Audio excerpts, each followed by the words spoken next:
et bienvenue dans Certains Lama Show, l'émission enfermée dans sa chambre depuis 1 an maintenant. 1 an que les cinémas ont fermé pour la première fois. Non, on a vu des films en salle, arrête. Joyeux anniversaire. Voilà, c'est les nerfs, ce sont les nerfs qui parlent. Bon, il y a eu des ouvertures entre-temps, mais les cinémas ont refermé. On est un peu triste et on est parti. On a un petit goût amer parce que nous, la deuxième fermeture, on était en plein festival du film coréen. Donc, on a voulu se replonger un peu dans cette ambiance de film coréen pour revivre un peu ce souvenir des salles. Et donc, on a décidé de faire une spéciale film coréen. Voilà. N'est-ce pas, Thierry ? Salut, Thierry. Heureusement que tu t'es rattrapé avec le festival du film coréen parce que le début, c'était un peu mortifère quand même. Hein. Ben, ça l'est un peu.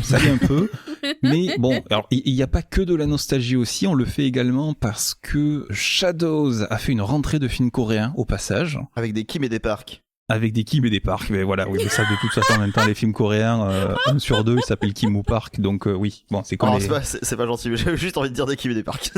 C'est ça. Mais d'autant que c'est un mauvais procès parce que dans les 3 films d'aujourd'hui, on n'a aucun réel qui s'appelle Kim ou Park, donc déjà tout.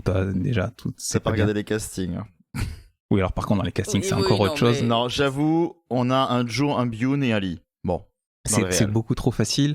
On en profitera pour revenir sur une des sorties récentes de Netflix, Space Sweepers, et évidemment, on parle de films coréens. On va parler également d'une plateforme qui sort souvent des films coréens, mais tout au long de l'année, hein, pas spécialement. La plateforme, c'est Outbuster. Voilà, on en reparle 2 semaines d'affilée. Incroyable. Je suis ravi parce qu'on n'en parle pas beaucoup de cette plateforme. Je suis très content qu'on la mette enfin en avant un peu. C'est vrai que tu n'en parles absolument jamais. Mes recos ne sont jamais d'Outbuster d'ailleurs. Je trouve que c'est triste. Il faudrait que j'en parle un peu plus. Voilà, donc au programme, cette semaine, on vous parlera de Sans Pitié, Space Sweepers et Sunset in My Hometown, des films coréens, en veux-tu, en voilà, et avec nous, pour parler de films coréens, évidemment, bon, Thierry, ça vous l'avez entendu, mais également la grande spécialiste des dramas de l'équipe, elle est avec nous, c'est Yassa. 안녕하세요. Waouh. Tu es en direct de Busan en plus, hein, c'est ça? Non, de Jeju, c'est encore mieux. Et nous ne sommes pas tout seuls. Nous avons un invité en direct de la Corée, non? Bah, bon, il vient de très loin. Ça, ouais, je peux pas la faire 2 fois. À 3000 km près, non, 6000, je pense qu'il est presque. J'y suis presque. Bon, c'est pas aussi loin que la Corée, c'est Rouen, c'est pas... ça va. C'est juste à côté, c'est Aurel du PodClap. Salut Aurel. Salut. Et merci pour l'invitation, c'est super cool d'être avec là. Avec plaisir. Et en plus, le programme d'aujourd'hui était super cool à voir. Enfin, super cool. Selon les films, on va dire, mais j'étais quand même content de les voir, puis en plus pour venir les présenter ici. Donc voilà.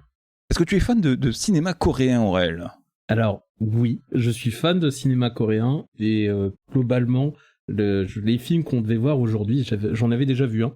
Donc ça m'a donné l'occasion de le revoir. Et à côté, j'aime bien un peu les drames coréens aussi, que je trouve plutôt excellents, et également quelques séries que je commence un peu à regarder, parce que j'ai une pote qui est super fan de séries coréennes, et donc du coup je vais un peu piocher dans ce qu'elle regarde, et puis franchement j'accroche bien. Même si des fois il y a un côté surjeu dans certains trucs qui a un peu tendance à me sortir du film ou de la série, globalement j'accroche. Du surjeu dans le cinéma asiatique et coréen en particulier? Ah bon? Je te ferai une liste, Aurel, je te ferai une liste.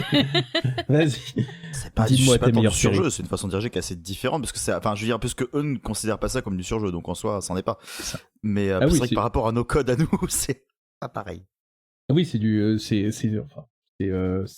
plus dans la vision culturelle Bien sûr. des choses. Si tu regardes les dramas japonais, c'est 10 fois plus, hein. Bah après, généralement, alors ça s'est vachement calmé, mais faut pas oublier que que tout le jeu au cinéma japonais était très inspiré du théâtre, et volontairement, donc en soi, ils avaient gardé aussi cette tradition-là, qui s'est un petit peu éreintée avec le temps, mais je sais pas trop ce qu'il en est pour les autres pays. Bon, bref. Et ça explique aussi les problèmes de doublage aussi qu'on peut avoir quand on doit redoubler. Alors, je sais surtout pour les animés, mais ça marche aussi pour les films. Quand on doit doubler des animés japonais, le doublage est tellement surjoué que quand ce sont des acteurs français, ça marche pas pareil, quoi. Enfin, bon, ouais. Ça tombe à plat, c'est immonde. Hein. Enfin, avec Oui. tout le respect que j'ai pour les comédiens de doublage, mais c'est terrible parfois. C'est ça. Le plus souvent. Bon. Vous avez entendu, ça surjoue, c'est immonde. Nos chroniqueurs ce soir sont sans pitié. Bon, Donc autant commencer par ce film-là. Ah, yeah Nice, Oh. nice. il est fort, hein. Ah Il bah, est fort. Hein. J'apprécie les transitions ici.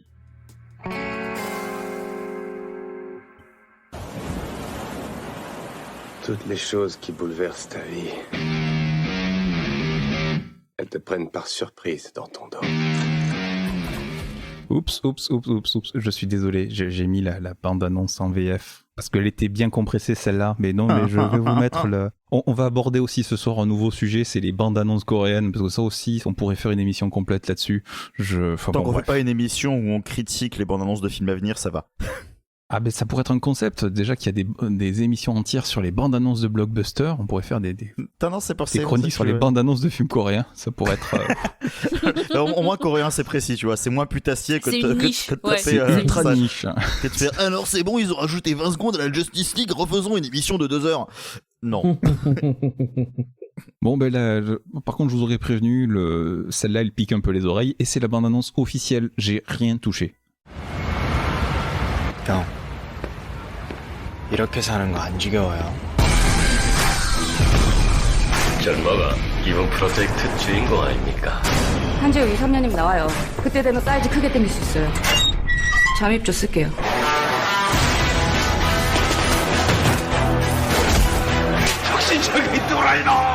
철창 안에 지저스 크라이스트라니까. 우리한테 오늘 내일이 어딘다고 협박을 하십니까?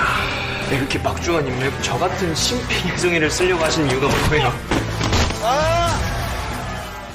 Ça sature sa race. Bon, au montage j'aurais baissé le volume hein, pour les auditeurs parce que bon, j'ai quand même un peu À la pitié. porte qui grince, hein, waouh. Ah ouais, ça sature grave. Je sais pas ce que il y a énormément de bandes-annonces coréennes qui saturent à mort et pourtant ce sont les bandes-annonces officielles sur YouTube, des distributeurs officiels. Enfin, je veux dire, il y a pas d'intermédiaire, hein, mais va comprendre.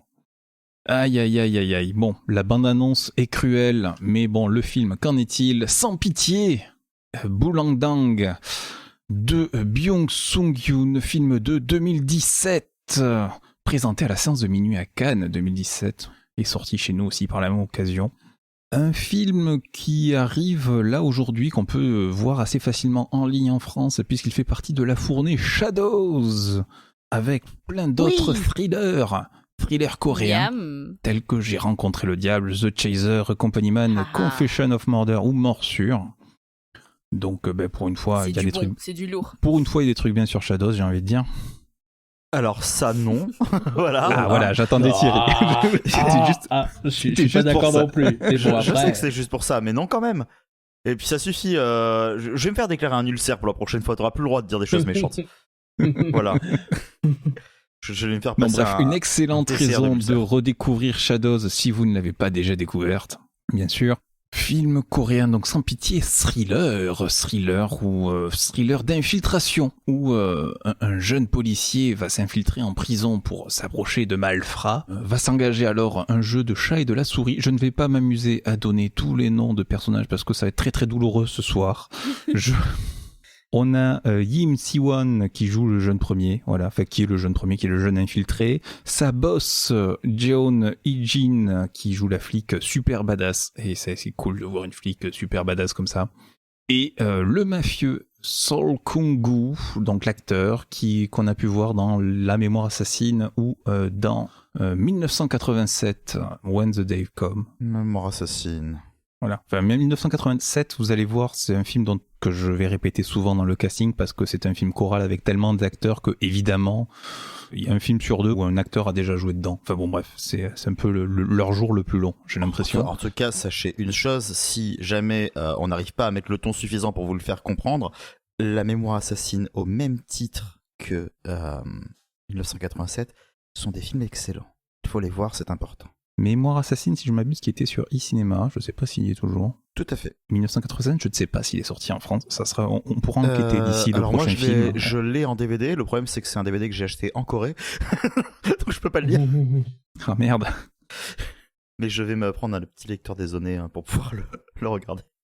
Donc non, il a pas été du tout distribué. Hein. Mais peut-être un jour chez nous, enfin, film dont on avait parlé dans l'épisode spécial Corée, alors je sais plus quelle année c'était, je crois que c'était l'an dernier. On mettra le lien en description, bien sûr. C'était le premier festival coréen qu'on avait fait, donc c'était en soi il y a 2 ans. Waouh, si loin que ça. Waouh, ouais. Tellement. Bon, ben en tout cas, tous les liens en description. Un film badass, avec des retournements de situation dans tous les sens, une ouverture badass qui pète, avec une musique qui pète, avec des acteurs badass qui pètent, non, enfin, qui dégagent de la classe et de l'assurance, évidemment. L'épée, c'est dans un autre film. Hein. L'épée, c'est dans un autre film, pardon, excusez-moi. C'est vrai. Il y a ça y est remonté ce soir, je crois qu'on a eu. C'est bon, je crois qu'on l'a perdu. Qui veut ouvrir le bal? Un mafieux habituel ou un infiltré ce soir? Moi, je veux bien me lancer si vous voulez. Allez, je me tourne donc pour cette histoire d'infiltré. Sur l'infiltré de ce soir, notre invité, ce confrère podcasteur, Aurel, qu'as-tu pensé de Sans Pitié? Alors, du coup, Sans Pitié, moi j'ai eu l'occasion du coup de le voir 2 fois. Une fois au cinéma, une fois du coup chez moi sur ma télé. Et au cinéma, il y a enfin la différence en fait de conditions de visionnement entre avoir le Dolby Surround et tout ça qui t'envoie les bases, qui t'envoie la musique à fond, et chez moi en fait fait un peu baisser le côté épique du film, et du coup je me suis retrouvé face au matériel tel qu'il doit être, et là, à ma deuxième vision, j'ai trouvé que ce film se laisse regarder, il est plutôt divertissant, mais ce sur quoi je reviendrai surtout, enfin ce sur quoi je vais surtout insister, c'est le fait qu'il a un peu trop tendance à vouloir rendre hommage à plein de cinémas différents, à plein d'auteurs et de réalisateurs, et il a un peu tendance à se perdre et même à limite pas avoir sa propre personnalité, le truc qui fait que moi j'aime bien regarder le cinéma coréen.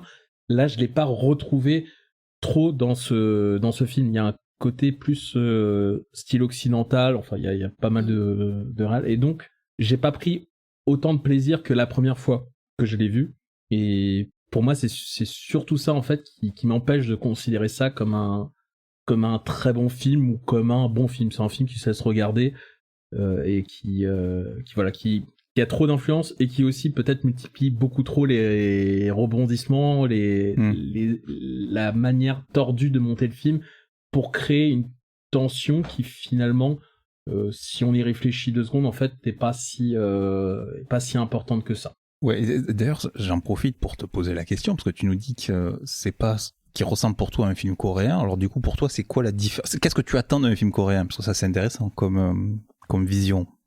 Alors, moi, ce que j'attends quand je regarde surtout un thriller coréen, en fait, je vais citer un autre film, et après je vais expliquer ce pourquoi, selon moi, c'est plus proche du cinéma coréen, c'est J'ai rencontré le diable.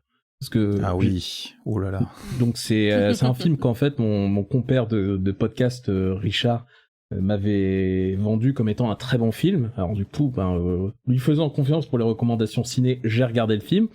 Il m'a fallu une bonne psychothérapie après l'avoir vu, mais ce film-là, en fait, a tout ce que je recherche quand je regarde un cinéma du thriller coréen. En fait, c'est vraiment une ambiance vraiment lourde, quelque chose de très très pesant, des acteurs qui finalement sont pas forcément dans un surjeu constant, parce qu'on a parlé de surjeu dans les thrillers. C'est, pour moi, je retrouve pas forcément ça dans les thrillers coréens. Et un côté très violent, en fait, un côté très direct, mais violent à la limite viscéral, en fait. C'est-à-dire que dans J'ai rencontré le diable, vraiment, ça accroche au tripes, alors que dans Sans Pitié, il y a un côté violent, mais c'est limite un côté violent un peu, pas fun forcément, mais assez proche de certains réalisateurs américains. Bon, je pense à Tarantino, par exemple, entre autres. C'est pas une violence qui est là pour faire mal au spectateur, en fait. Il n'est pas là pour mettre le spectateur mal à l'aise, c'est juste une violence qui est là parce que le truc a été écrit comme ça. Donc voilà, je trouve que dans le cinéma coréen, justement, ils savent filmer cette violence de telle manière à mettre vraiment mal à l'aise le spectateur. Mais d'autant qu'en plus j'ai rencontré le diable, alors j'en avais parlé, je l'avais cité en reco, parce que j'ai eu la chance de le voir au cinéma pendant l'intermittence l'an dernier. Un dimanche en Corée. Voilà, pendant les dimanches en Corée au Publicis, donc quand il réouvrira, ils referont ça, et vous pourrez en profiter si vous habitez Paris. Et alors oui, effectivement, c'est un film beaucoup plus noir, beaucoup plus sombre. En plus, c'est une histoire de serial killer et on est dans le monde des serial killers. On croise d'autres serial. Enfin, c'est terriblement cruel et noir. Mais il y a aussi un humour noir, un humour très cynique, très grinçant, qui vient désamorcer ça et qui nous met dans une impression très bizarre aussi. Et c'est ce J'ai rencontré le diable de Kim Ji-woon. Effectivement, c'est oui. Après, c'est un film exceptionnellement bon, quoi. C'est un bon exemple, mais après pour arriver à ce niveau-là, même en Corée où il y a un très bon niveau chez les réals, c'est quand même un exemple particulièrement brillant, en effet. Mais c'est une belle ref. Et puis juste pour terminer mon propos sur ce que j'ai pensé du film, ça a été, il y a toutes ces influences-là, il y a toutes les influences que je trouve un peu envahissantes. Donc il y a ce faux suspense en fait qui est créé via le montage, mais je trouve globalement que les acteurs s'en tirent plutôt bien, même si je trouve l'actrice qui joue la chef de la police au-dessus du lot, globalement. Parce que je trouve que son personnage est le plus intéressant et qu'elle l'interprète à merveille. Je vais me permettre de rebondir, parce que du coup, moi j'ai une analyse qui est à peu près similaire, donc je pense que c'est peut-être pas plus mal que je le fasse maintenant. Je suis assez d'accord du coup avec ce que vient de dire Aurel en fait. J'ai pas passé un mauvais moment devant le film, mais clairement, au vu de ce que j'ai à lui reprocher, entre guillemets, parce que j'ai pas que des choses à lui reprocher non plus, c'était mal barré pour moi. Parce que c'est clair que ce qui est sans pitié, je trouve, c'est justement la volonté du réalisateur de ne pas nous épargner tout son amas de références constants et d'avoir l'impression de jamais être dans un film qui a sa propre aura et sa propre personnalité. Et c'est très dérangeant. Parce que à chaque fois qu'il y avait une scène où je trouvais que c'est sympa, ouais, mais c'est parce que ça me fait penser à ça. C'est pas sympa parce que j'ai l'impression de voir quelque chose d'original. Au-delà de l'une des premières scènes d'émeute, juste après la scène où où le jeune infiltré justement, essaye de montrer sa valeur aux autres, enfin, que c'est un bon tolard et qui fait son concours de gifles avec le gars. Il y a une espèce de baston qui se met en place, qui est en semi-plan séquence en fait, avec un espèce de travelling derrière la grille. Et ça, j'ai trouvé que ça avait vachement de gueule et que la chorégraphie du combat, même si c'était pas très bien monté, c'était plutôt agréable et plutôt bien foutu. Mais ouais, je voulais rebondir aussi sur les chorégraphies de combat. Alors il y a beaucoup de hors-champ, il y a beaucoup d'ellipses sur la baston, mais il y a des trucs sympas. Mais les quelques trucs filmés, moi je plante surtout au bout d'une heure du film, il y a une grosse baston qui pète au milieu du film, avec à un moment les mecs se battent et puis la caméra bascule, de 90 degrés, je me suis dit mince, qu'est-ce qu'elle nous fait là, qu'est-ce qui se passe? Et puis après derrière il y a un panoramique en regardant le sol et on arrive sur un autre perso. Et ça suit la baston, enfin on voit l'espace et on voit ça se bagarre de partout. Je trouvais ça très très joli, très très bien fait, un petit plan comme ça, séquence, je trouvais très sympa. Voilà. La bagarre. On aime bien la bagarre, hein. Moi je dirais que je pensais qu'il allait être plus décérébré et plus bagarre. Mais oui, donc du coup, enfin comme ça après je vais vite fait terminer, parce que c'est très bien qu'en fait tu cites Kim Ji-woon avec J'ai rencontré le diable, qui est une grosse référence. Il y en a plein qui disent d'ailleurs qu'on cite un peu trop ces gens-là, avec le cinéma coréen c'est autre chose, ce qui est vrai aussi. Mais je trouve que à la fois en fait J'ai rencontré le diable est une chose fantastique et le gros problème qui est arrivé à la Corée.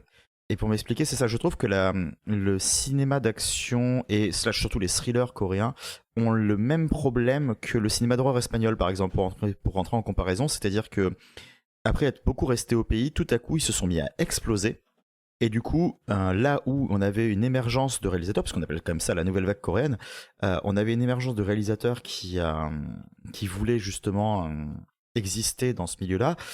La Corée est devenue une énorme industrie là-dessus qui commence à fonctionner à l'international, donc du coup ils se sont mis à mettre des cahiers des charges de partout, qui sont le qu'est-ce qu'on veut voir dans un thriller coréen à l'international, donc il faut coller à ce cahier des charges-là, mais aussi comment faire en sorte que notre cinéma ne soit pas non plus trop réfractaire aux autres. Donc du coup je trouve que le cinéma en fait coréen déjà ça se répète entre eux, et en plus de ça, ça se lisse au fur et à mesure pour atteindre une dimension très blockbuster, un peu à l'américaine. Ce que je reproche justement au cinéma d'horreur espagnol actuel, qui a tendance à perdre de personnalité. Il y a toujours des exceptions et heureusement. Et là, quand j'ai vu ça m'a beaucoup fait penser en fait à un autre truc que j'ai beaucoup moins apprécié, qui était, alors je l'ai noté là, parce que justement je voulais pas dire de bêtises dans l'ordre des trucs là, le gangster, le flic et l'assassin. Le film qui se prétend ultra efficace mais qui ne fait que suriner ce qu'il a déjà montré, et l'autre film qu'on avait vu, le Key Strike aussi, bon c'est pas à ce point là tu vois, celui Sans pitié je l'ai beaucoup plus apprécié que ces deux films, et j'ai l'impression de voir ça, de voir un film qui manque de personnalité et qui du coup te référence tout ce qu'il peut Et voilà, un mélange entre un blockbuster hollywoodien qui passerait direct en DVD parce qu'à un moment on les a déjà trop vus, et une tentative de flirter avec le grand cinéma coréen tel qu'il a été au début des années 2000. Voilà. Après, il n'empêche que le film est très efficace et très agréable à regarder, et j'ai quand même passé un bon moment. Je veux dire, c'est à la réflexion que je me dis, ouais, bon, le film, malheureusement, il est un peu passé aussi vite, enfin, il est oublié aussi vite qu'il est passé, mais c'est somme toute assez honnête malgré tout. Oh, on est quand même loin de la catastrophe de Drug King, quand même. Hein. Ah oui, non, mais là, ça n'a rien à voir, là, pour le coup. Hein, c'est... Tu vois, je l'avais zappé pour te dire. Ah oui, non, c'est une espèce de film calamiteux sur Netflix dont on avait parlé, c'est une sorte de Scarface coréen, quoi, mais en moins bien. C'était très très nul. Voilà, mais bon, vous pouvez aller écouter l'épisode, on le mettra dans les 36 000 liens d'épisodes de cette... Voilà, on vous le mettra. Nous aussi, on s'autoréférence. Il faudra faire un sample, on vous le met en description. On vous met le lien en description. En description, avec une petite musique téléachat ou peut-être, oui, il faudrait... On va innover. On va trouver ça. On va essayer de trouver ça. Il y a ça. Est-ce que tu vas sauver ce film ? Peut-être, je sais pas, ça dépendra de mon argumentaire. Mais elle a pas décidé. non. Je veux dire, par rapport à vous, est-ce que vous allez penser que ce que je dis a du sens, mais je pense que ce film, en fait, c'est plus une histoire de bromance. Et le prétexte, en fait, qu'on a pris pour raconter cette histoire, c'est juste une histoire de thriller, quoi. J'ai l'impression, moi, quand j'ai regardé ce film, j'étais totalement focalisée sur la dynamique entre les deux personnages principaux, que sur l'enquête ou sur les rebondissements un petit peu de mafieux, la police, etc. En fait, tout ça, c'était plus secondaire, et j'étais vraiment totalement happée, en fait, par la relation qui se développe au fur et à mesure. Et ce qui m'a fait vraiment apprécier le film, c'est que c'est un méchant. Alors, on a bon, entre guillemets, on a un méchant, un gentil à la base. Et le truc, c'est que même le méchant, je l'ai trouvé chouette. Alors il est complètement barré, parce que le gars, j'ai l'impression qu'il a beaucoup trop fumé. Il a inhalé énormément de fumée parce que il dealait de la meth, enfin voilà, ces trucs là. Et je trouvais en fait extrêmement touchant je sais pas, il y a une vulnérabilité qui se développe au contact de l'autre protagoniste qui fait que en fait quoi qu'il fasse, disons que voilà, c'est pardonné. Ce qui fait que en fait cette histoire de thriller, ça m'est passé un petit peu au-dessus, et j'étais juste là pour voir. Je voulais avoir le dénouement de cette relation naissante entre eux. Surtout que on nous explique bien justement que c'est que il passe un long moment en prison, il passe 3 ans en prison, ce qui laisse le temps justement de développer. Et je trouve que il y a quand même aussi quelque chose qui m'a dérangée, parce que, comme vous l'avez dit, je reviens sur ce que vous avez dit sur le côté un petit peu américain, je trouve que la description de la prison, elle est quand même vachement américaine. Parce que quand on regarde des films coréens et qu'on voit la prison, je suis désolée, mais c'est d'une glottitude monstre. T'as vraiment pas envie. Là, je pense, j'ai trouvé que c'était un peu glamourisé, en fait, ce truc. Mais bon, après, comme je le disais, pour moi, ce qui est le plus ressorti dans le film, c'est la dynamique entre les deux personnages principaux. Et je sais pas, je suis un peu fleur bleue en ce moment. Du coup, je les ai trouvés adorables. Je les ai trouvés adorables. Ce qui fait que j'ai vraiment apprécié le film. Les 2 heures, franchement, elles sont passées en un claquement de doigts, quoi. Donc voilà. Donc, en gros, je pense que de nous 4, je suis celle qui a le plus apprécié ce film. Nous, on a tu vu vois des dramas Évasion. partout, en fait. C'est ça. Non, mais nous en on ce a moment, vu. ouais. Nous, on a vu Évasion, tu vois, et elle a vu Le baiser de la femme araignée. Je sais pas le même film. Cela dit, Le baiser de la femme araignée est un bien meilleur film qu'Évasion, je veux dire. Qu'on soit clair. Ah, Évasion 1, quand même, il y a un petit kiff, mais bon. Non, mais bon, on est quand même pas sur le même niveau d'écriture.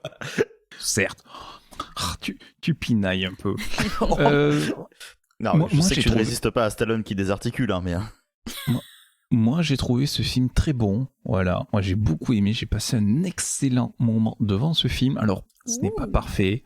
Je trouve que les montages et les retours... Le problème, c'est que comme c'est un film d'infiltration qui veut se la jouer compliquée avec les films d'infiltration, mais comme les thrillers policiers, les thrillers d'espionnage où on retourne un peu, on va jouer sur le psychologique, ça fait beaucoup penser. Alors, dans la description, ils disent « Ah, c'est très scorsésien ». Oui, si on pense aux infiltrés Scorsese, autant penser directement à Infernal Affairs, quoi. Mais donc il y a ce côté-là, mais il y a pas mais il y a aussi un côté plus personnel un peu. On joue plus sur les sentiments encore plus. Je trouve que c'est pas mal. Mais bon, oui, effectivement, ça sent le déjà vu. Les retournements de situation, bon, ça m'a bluffé. Certains m'ont fait oh non, qu'est-ce que ça c'est. Ça m'a rappelé le film d'ado que j'ai vu ado, le discutable Sex Crime. Je sais pas si vous vous souvenez. Avec notamment Dennis Richard. Voilà, c'était. C'est assez de raison pour un adolescent pour regarder ce film, hein. Mais avec des retournements de situation tout le temps, même après le générique, mais c'est toujours incroyable, hein, et des retournements de folie, même que c'en est trop et même caricatural. Et là, on avait des retournements de situation tout le temps. Ça perdait d'efficacité au fur et à mesure pendant le film.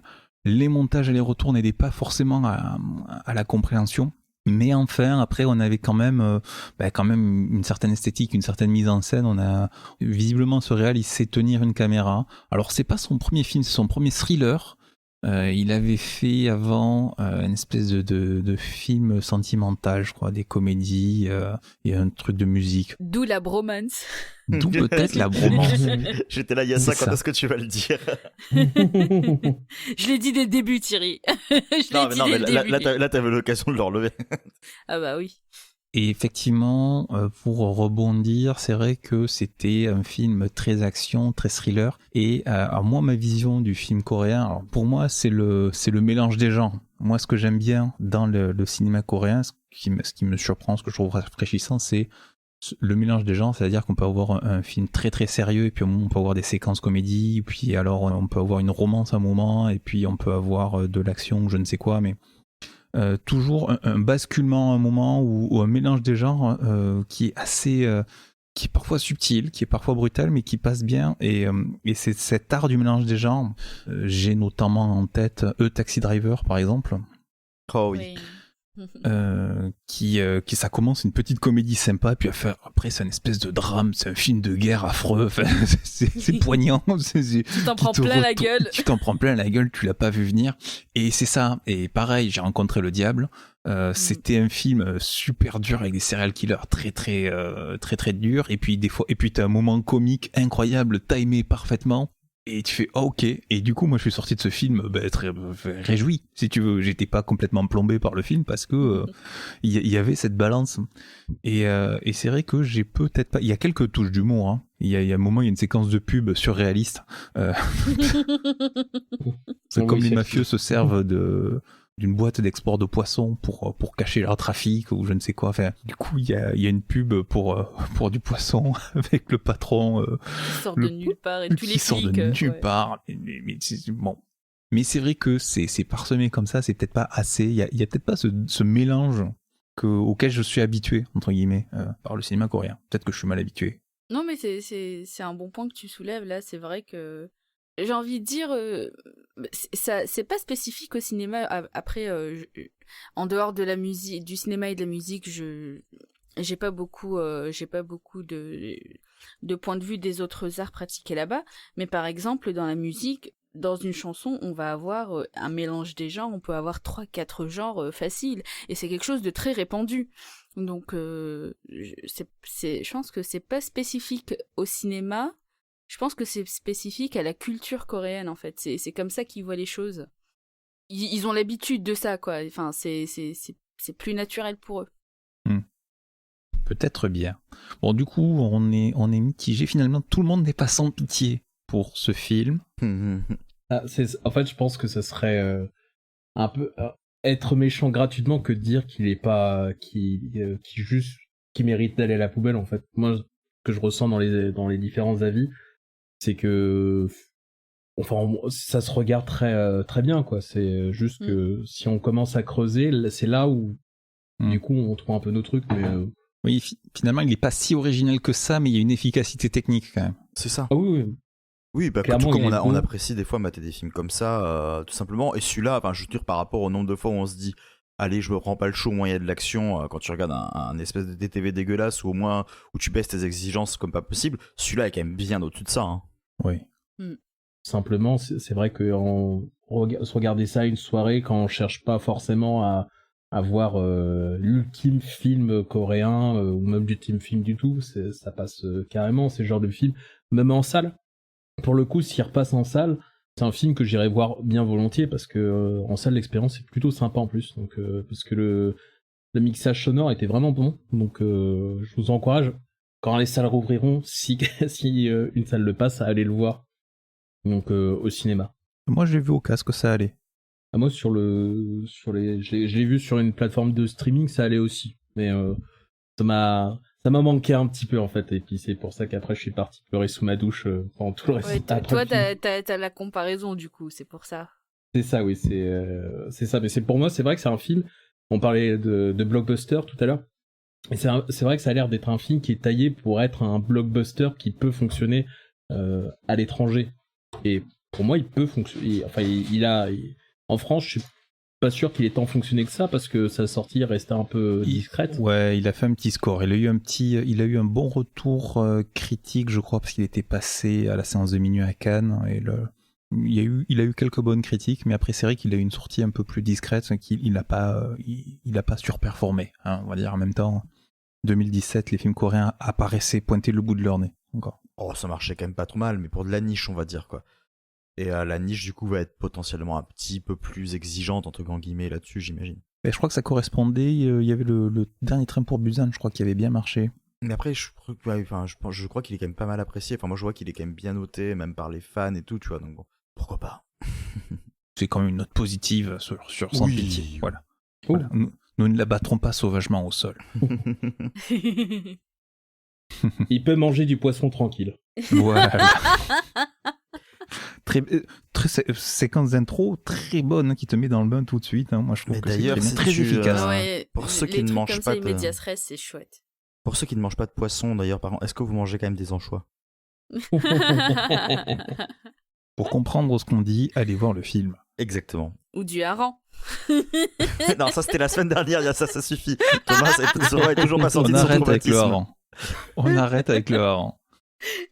Allez, on change, on disait mélange des genres, on change totalement de genre cette fois-ci, on quitte le thriller, on part directement dans l'espace.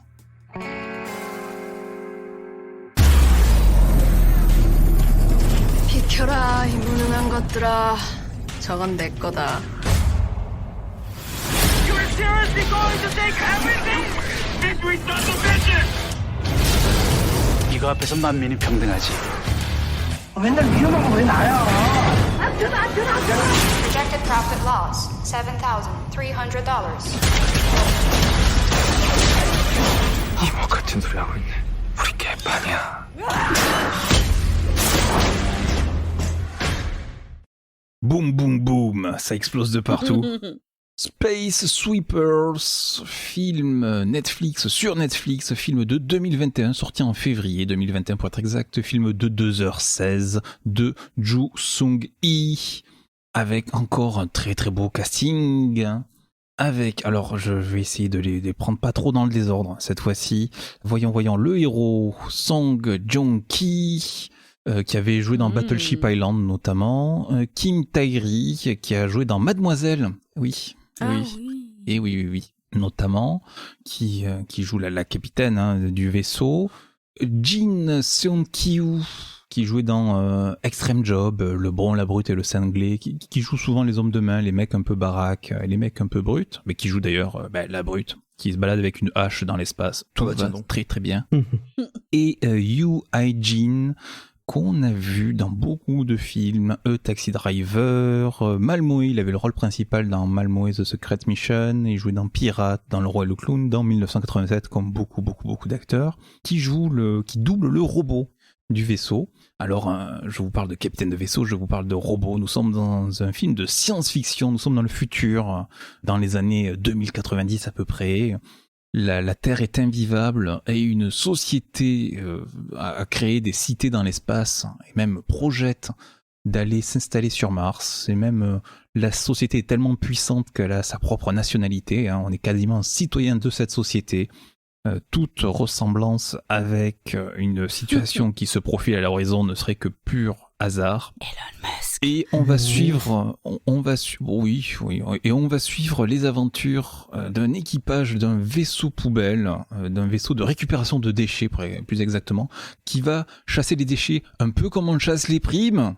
Un équipage de bras cassés très divers avec le jeune héros, la fille, le robot et le mec un peu brut. Et ils vont trouver un enfant qui semblerait être un robot et qui a des pouvoirs un peu spéciaux. Ça rappelle absolument pas des trucs qu'on a déjà vus. Pas du tout.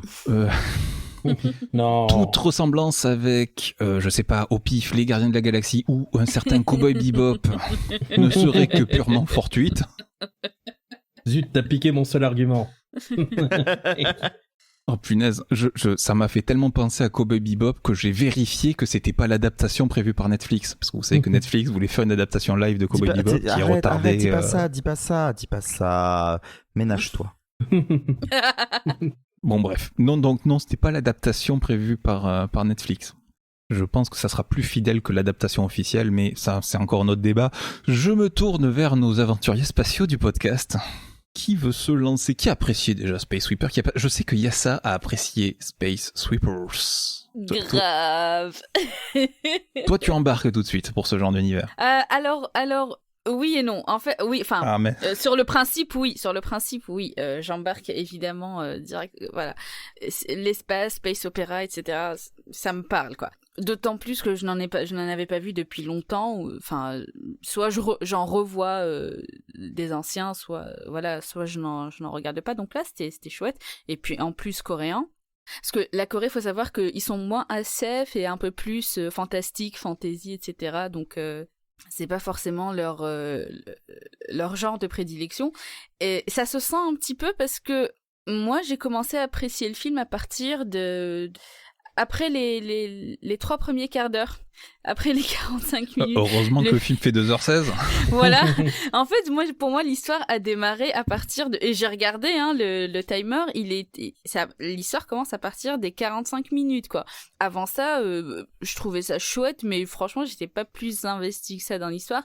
Et puis, une fois que ça démarre vraiment, comment dire ça? Étant donné que je me suis endormie devant les Gardiens de la Galaxie 2 fois, j'ai essayé de le voir, je me suis endormie 2 fois. Et là...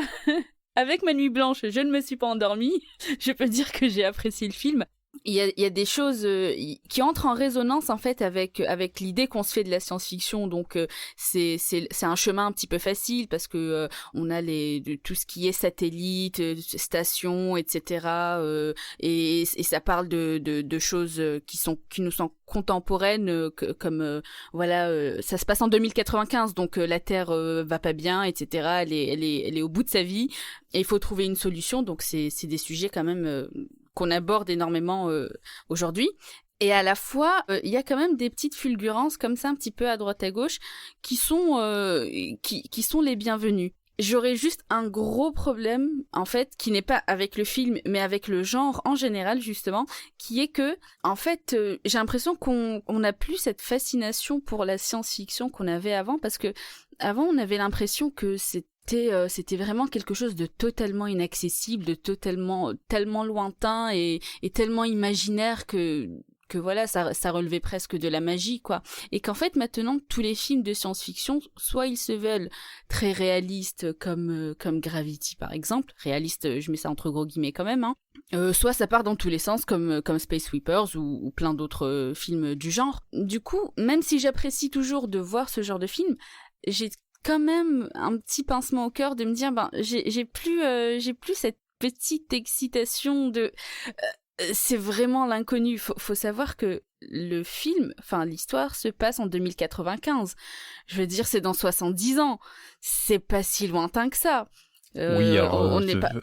Si on va par là, Escape from New York, c'était censé se passer dans les années 90 et Blade Runner, c'était censé se passer maintenant, là. Donc... je sais pas si c'est parce qu'on a tellement bouffé de trucs dans l'espace que finalement on est, enfin pour ma part, j'ai l'impression que je suis un peu blasée de tout ça. Il y a pas d'idée révolutionnaire réellement qui vient te foutre Ça, c'est parce que vous avez pas, c'est parce que vous êtes pas allé sur les bons sites d'achat. Hein. Moi, tous les matins, j'ai ma veste qui se sèche toute seule, mon overboard.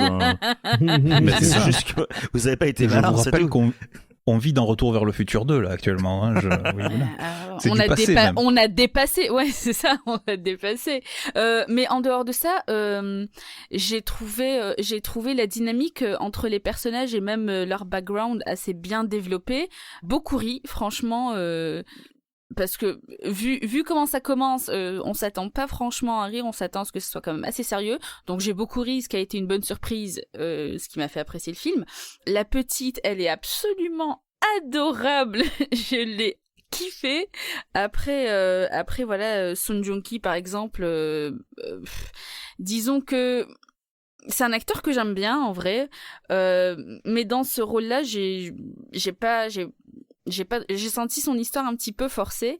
Par contre, tout le reste des personnages, mais c'était un régal, c'était un délice, autant sur le jeu, autant sur leurs actions, leur développement dans le film. Moi, j'ai trouvé ça super. J'ai passé 1h45 super chouette. 1h45 Oui. Non, mais je me suis un petit peu ennuyée pendant 45 minutes. Elle a fait la soustraction du début. Oui. Ah bah oui, parce que bon. Oui, voilà. Mais vraiment, mais du coup, franchement, c'est 1h45, elles ont largement rattrapé le temps que j'ai passé à un petit peu m'ennuyer, quoi. Donc, je ressors de la séance complètement conquise. J'ai beaucoup trop parlé. Allez-y. Bon, nous sommes maintenant en 2090, nous sommes maintenant à l'époque du film. Aurel, as-tu été aussi enthousiaste que Yassa ? Alors, ce qu'il faut savoir déjà, c'est que je suis très bon client pour des histoires de pirates, globalement. C'est un univers qui me fascine, et puis en JDR, excusez-moi. En JDR, en jeu de rôle, du coup, c'est un univers que j'adore beaucoup. Soit j'essaie toujours de jouer des pirates dans les jeux de rôle, ou soit j'ai aussi un jeu de rôle qui se passe dans l'espace, également, où on peut jouer des pirates. Donc, le pitch, de toute façon, de base, allait me plaire. Dans les faits, c'est un peu plus nuancé, parce que moi, je trouve un très gros point noir à ce film, mais c'est vraiment quelque chose, je pense, qui va m'être sûrement personnel. C'est le méchant. Oui. Le méchant, je suis désolé, aussi bien Richard Armitage, j'ai rien contre lui. Je suis pas un grand fan, mais il a pu faire des rôles qui étaient bien. Moi, j'attends toujours qu'il sache jouer. Hein. Bah là, dans ce film, clairement, selon Thierry, il n'aura pas encore appris à jouer. Non, en fait, je trouve surtout que limite, on aurait retiré le méchant et on aurait laissé le gouvernement, l'entité, je sais pas, en tant que méchant informe, en tant que vraiment truc informe qui la corporation, quoi. Oui, voilà. Oui. Ouais. La corporation, en fait, ça m'aurait pas dérangé, et même j'aurais été en mode oui, en fait, oui, ça tient comme ça, parce que le méchant, finalement, quand j'y ai repensé, il a pas d'autre raison d'être méchant que d'être méchant. Il veut tout casser. Et du coup, j'étais en mode, ils essaient de lui donner à un moment une épaisseur en expliquant pourquoi il est comme ça, et ça m'a pas convaincu. J'étais en mode, j'ai eu l'impression en fait qu'ils ont rajouté ces lignes de dialogue pour dire, ah merde, faudrait peut-être justifier pourquoi il est méchant. Oui, on va faire ça. Non, parce qu'il a des veines qui poussent, en fait. Quand il s'énerve, il a des veines qui noircissent et tout. Il joue un personnage boosté, avec une espérance de vie incroyable, parce qu'il a 150 ans ou 190 ans, je sais pas bien sûr. 152. 152. Ouais, il est très vieux, c'est le plus vieux, c'est le doyen de l'humanité, et quand il s'énerve, il a des veines noires qui montent et tout. Et il joue très très mal. Mais ça c'est commun à tous les acteurs occidentaux du film. Ouais. Mais en fait, les réals, ils ont une idée de ce que devraient jouer les acteurs occidentaux, ce qui fait que en fait, c'est en dissonance totale avec ce que nous on reçoit d'habitude, quoi. La palme, c'est quand même le faux français. Oh là là. Oh là là. Oh là là, ça c'est un truc que je supporte pas dans les films. C'est quand ils essayent de faire jouer un acteur d'une certaine nationalité, un personnage d'une non-nationalité, qui le force à parler dans ses langues, alors que le mec, il maîtrise pas Non, c'est le mec au casting, il a dit, on lui a demandé, tu parles français, il a fait, oui, je parle français, yeah. C'est d'autant plus agaçant que c'est pas un super idée, ça. Mais la grosse question, excusez-moi, je vous coupe, mais la grosse question à se poser, que je me suis posée pendant le film aussi quand le monsieur Frenchie est apparu, c'est du coup, parce que chacun parle dans sa langue et tout le monde se comprend, ce qui serait absolument génial que ça soit inventé. C'est la première scène, c'est une des premières scènes, il y a la flic ou la douanière, je sais plus, qui tape son traducteur parce que pour t'expliquer qu'en fait tout le monde se comprend. Oui, mais le truc, l'idée elle est superbe, tu vois. Et du coup, moi je me suis posé la question, je me suis dit, mais les autres qui parlent dans des langues différentes et du coup on n'a pas l'oreille pour se rendre compte qu'ils parlent bien ou pas, est-ce qu'ils sont tous comme le français? Non, en général pour le coup ça va en fait. Et en fait moi c'est ce que j'ai dit, au début c'était une idée que j'avais, à part pour ça, c'est même quelque chose qui fait que j'ai beaucoup apprécié dans le film, c'est qu'il y a les passages en espagnol, les passages en anglais, c'est un film coréen, cela dit ça, les passages en anglais pour être foiré. 100% coréen, c'est pas une coprod, voilà. Je crois qu'il y a de l'argent chinois pour les effets spéciaux, mais voilà. Les passages en anglais passent très bien, les passages en espagnol passent très bien. Il y a 2-3 langues de l'Est où j'ai pas eu l'impression que les accents étaient dégueulasses. Il y a vraiment que le français, peut-être parce que nous on est plus habitués, où là vraiment j'ai fait non mais là vous déconnez quoi. Alors que le reste du temps, j'ai trouvé qu'il y avait quand même un soin apporté à ça et que cette idée en effet de traducteur automatique qui fait que chacun peut parler, tout le monde se comprend parce que ça se fait automatiquement, c'est génial quoi. Et ça permet de mettre plein de nationalités et de dire ouais c'est un truc mondial, tu vois, on met tout le temps. Avoir fait un casting international pour ça, c'est très très malin quoi. Surtout que il a 2 potes qui eux pour le coup parlent français vraiment. Oui, putain, et ça le rend encore plus ridicule quoi. Et j'ai trouvé ça cool aussi cette idée parce que ça apporte une diversité que des fois on ne retrouve pas dans certaines œuvres parce que quasiment tous les acteurs sont et tous les personnages sont d'une certaine nationalité et là le fait d'avoir ça c'est vraiment cool, ça participe un peu à un côté à la fois un peu exotique dans le sens où on se retrouve plongé justement avec plein de langues et en même temps finalement ils sont tous dans le même bateau, dans le même vaisseau. On a du danois quoi, rendez-vous compte. Ah oui, le policier danois. Ça c'est génial. Mais du coup, à part ça, en fait, à part ce défaut de méchant dans le film, j'ai passé plutôt un bon moment parce que je me suis éclaté. Et je suis d'accord que l'exposition est un peu longue à venir quand même parce que on expose. C'est bien d'exposer, mais au bout d'un moment, faut commencer. Et j'ai trouvé que le reste, pareil, se regarde plutôt facilement. C'est assez divertissant. Et peut-être l'autre seul truc peut-être alors qui est pas vraiment un défaut, mais que j'ai été un poil frustré en voyant ça, c'est que on sent que le truc a été taillé pour être un blockbuster international, mais également familial. Je sais pas si vous avez eu cette impression, mais moi je me suis dit en regardant ça, en fait oui, une famille pourrait regarder ça totalement. Ouais. Et du coup il y a certaines séquences où l'intensité dramatique, je vais juste donner le contexte, c'est lors d'une descente de la corporation, je pense que vous voyez de quelle scène je parle, ça perd un peu justement en intensité parce que ils font que du hors-champ quasiment sur beaucoup de trucs, il y a pas je suis pas un avis de 200 tu vois, mais la plupart du temps quand il y a des tirs, quand les personnages reçoivent des balles, en fait on voit pas les impacts, donc ça a sorti peut-être un poil du film, mais là je pinaille parce que globalement le film est divertissant, il est plutôt cool, moi j'aime bien le robot, le robot est excellent. Et puis voilà, donc c'est plutôt une bonne histoire, et effectivement Thomas tu disais Cowboy Bebop, je suis totalement d'accord, c'est ce que je me suis dit pendant le film, je me suis dit mais c'est Cowboy Bebop en fait, ouais. Ils ont pas repris tous les archétypes de l'équipe, mais bon c'est quand même assez proche. Pas loin, hein. C'est très proche, ouais. En fait, il manque juste le corgi pour faire un Cowboy Bebop. Mais en fait, je crois que c'est l'enfant qui a mélangé, enfin le robot. Enfin, ouais. Ils ont dispatché les traits sur un peu tout le monde. Ils ont redistribué les caractéristiques. Oui, ils ont repris des trucs par-ci par-là. Ils ont dit bah toi t'auras ça, ça et ça. Mais après, je trouve que ça fonctionnait bien, qu'ils ont plutôt bien trouvé le truc cool, mais cool dans le bon sens du terme. Ils ont pas voulu en faire. Alors, ils en ont fait des caisses, mais du coup ça passe bien en fait dans ce contexte-là parce qu'on comprend très vite que c'est un univers qui va être assez déjanté, un univers qui va être très cool. Donc voilà. Alors après on en a déjà parlé, mais moi je ne suis pas du tout public pour les blagues de P, de pipi, de caca, donc il y en a dans le film. Ça m'a pas fait rigoler. J'ai surkiffé moi. j'ai l'impression de passer pour le vieux con ce soir à dire à Benaïa, mais je sais pas ça. Mais je pense que au moins elles ont l'intelligence, si je puis dire, d'être placées à des moments où c'est un peu justifié. C'est opportun, ouais. C'est ça. Donc voilà.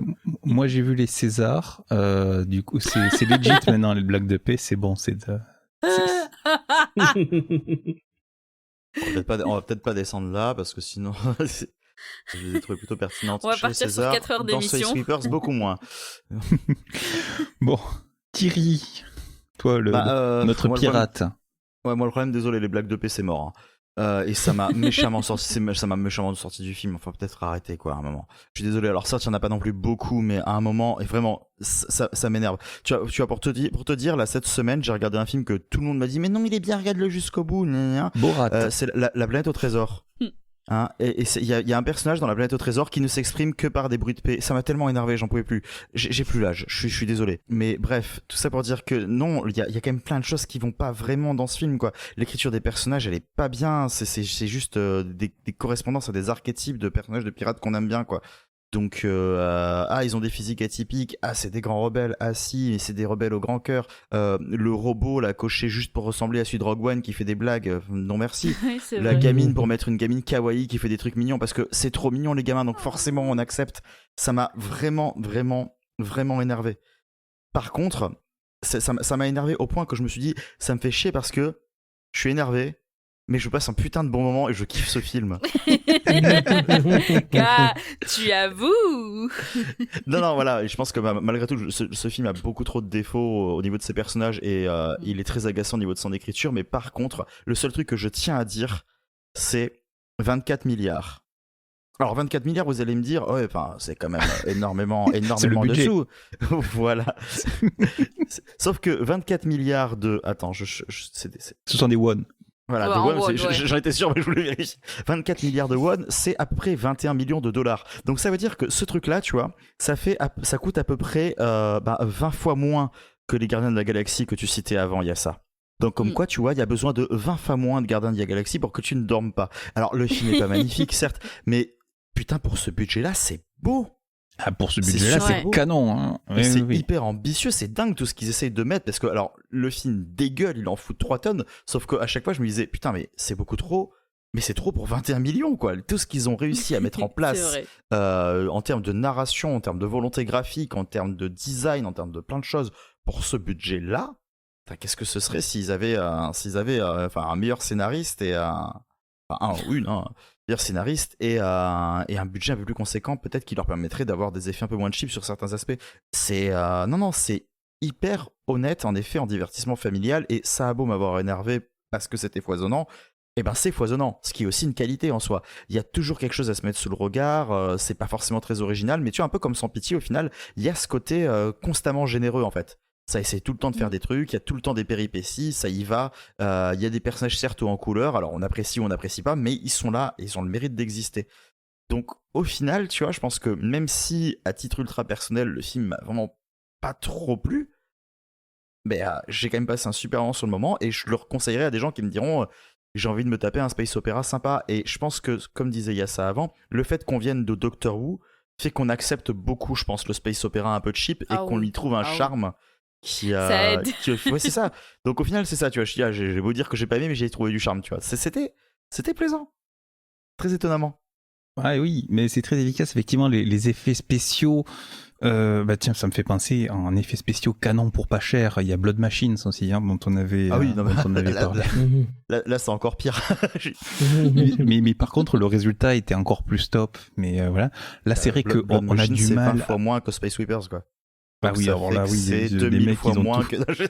Ils ont tout fait dans un hangar. Enfin, oui, non, là, ils avaient vraiment pas de thunes pour le coup. Ils avaient un budget de court-métrage. Non. Là, ce sont les boîtes, les effets spéciaux. Je crois que ce sont les mêmes boîtes, les mêmes prods que pour Along with the Gods, aussi dispo sur Netflix, mais dont on avait parlé pendant un épisode spécial Festival du film coréen. Voilà. Le lien description, tout ça. D'ailleurs, Thierry, à petite anecdote, moi j'ai vu le premier en salle au Cinoche, et Thierry, tu m'as dit putain, mais j'ai rien compris au film. Oui, je l'ai vu dans l'avion quand j'allais au Japon, et je t'envoyais des messages, mais attends, mais pourquoi on me parle de plein de trucs, pourquoi on me les montre pas? Mais c'est ce que tu m'avais dit que t'avais vu dans le premier, je comprends pas. Oui. Et en fait, c'est parce que le début du second, pendant un quart d'heure, il raconte l'intégralité du premier. Et moi, comme un con, je vois Along with the Gods, je regarde, et puis j'étais pas devant le bon film. Voilà, bon, les deux sont sur Netflix aussi, au passage. Voilà, si celui-là vous a plu, si Space Sweeper vous a plu, éventuellement, ça peut vous plaire. Mais je trouve qu'on a fait un bon, en matière d'effets spéciaux, ils ont fait un bond en avant. Parce que c'est quand même, je trouve que c'est beaucoup plus joli. Bon, ça crée toujours le fond vert. D'ailleurs, c'est même à se demander s'il y a eu des décors réels à un moment dans ce film, tellement ça sent le fond vert par moment, parce qu'il y a des détours de perso, des fois, on ne sait pas trop comment ça a été fait. Alors que la scène du robot dans l'espace, elle est criante. Oui, le robot dans l'espace, oui, non, mais le robot, oui, voilà. Tu voyais les petites équations rentrer dans l'ordinateur, quoi.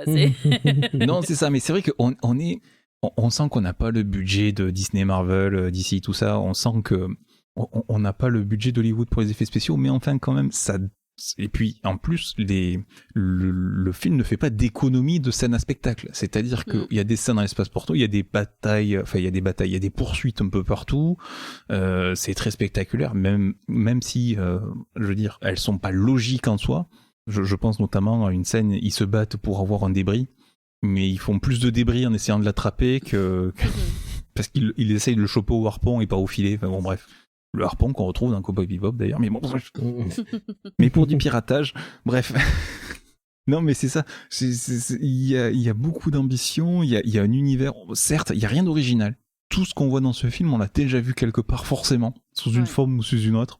Même les robots d'intervention, j'avais l'impression de voir Chappie ou Wall-E. Chappie Chapeau. Peut-être pas. La scène d'intro, je m'attendais à voir Wall-E quand je voyais le truc. Mais carrément, ouais. Ça m'a fait penser à ça aussi. La Terre est dévastée et tout ça. Oui, non, il n'y a aucune originalité à aucun moment. Mais bon, je trouve que, à la limite, ce qu'il y a de bien, c'est que, du coup, on connaît cet univers. On l'a déjà vu quelque part et on n'est pas perdu. Et puis s'inspirer, finalement, quand c'est bien fichu, parce que voilà, c'est plutôt bien mené, quoi. On passe un bon moment, on se laisse emporter. Bon, moi, ça m'a crié Cowboy Bebop à la gueule pendant 1 heure avant que j'arrive à me détacher. Donc c'était assez compliqué. Je vous avoue, je voyais ça en subliminal marqué sur quasiment toutes les images au début du film. Donc il a fallu me détacher de ça pour pouvoir rentrer dans le film.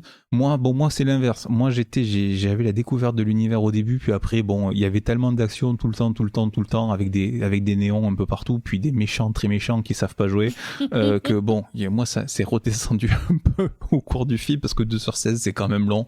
Voilà, même si c'est efficace. Moi, c'est quand même une très très bonne surprise. Ça me fait du bien de voir un blockbuster un pseudo-blockbuster, voilà, fait quelque chose avec de l'ambition, faire du grand spectacle pour tout le monde. Un film que j'aurais pu apprécier, voir en salle, en fait. Il est sur Netflix, il est distribué par Netflix, voilà, mais je pense qu'il aurait pas à rougir d'un grand écran. Alors, pas à rougir d'un grand écran en 2021, parce que comme on l'a dit, les effets sont un peu limites. Je pense que dans 10 ans, par contre, ça risque de piquer les yeux. Ça fait mal aux yeux, ouais. Et après, sur les effets, je vous rejoins là-dessus, parce que il y a aucun moment où je me suis vraiment dit « Ah, ça, ce sont des effets spéciaux. » C'est des fois aussi le problème que j'ai avec des productions qui sont très ambitieuses, mais qui finalement n'arrivent pas à bien orienter leur capacité, enfin tout ce qu'ils peuvent faire en termes d'effets spéciaux. Je me retrouve sorti du film en me disant « Ah ouais, mais là, ça se voit que c'est fake totalement, en fait. » Et sur les détourages, des fois, c'est un peu limite, mais ça m'a pas dérangé plus que ça. Et par contre, sur le reste des effets, je trouve que les courses en vaisseau, on a déjà vu d'excellentes courses en vaisseau au cinéma. Là, pour moi, elles n'ont pas à rougir des différentes courses qu'on a pu voir dans Star Wars ou dans d'autres œuvres aussi. Et puis l'action spatiale, globalement, est plutôt cool. Même si je comprends pas pourquoi en 2021, les vaisseaux explosent toujours dans l'espace. Et il y a du son. Et il y a du son, ça fait depuis Star Wars qu'on leur dit que non. C'est le futur, vous pouvez pas comprendre. C'est le futur, ils ont réussi à brancher la prise jack dans l'espace, tu vois. C'est ça. Einstein avait tort, la relativité nous permet aussi de faire du son dans l'espace. Non, mais c'est parce qu'ils ont réussi à terraformer l'espace. Donc, du coup...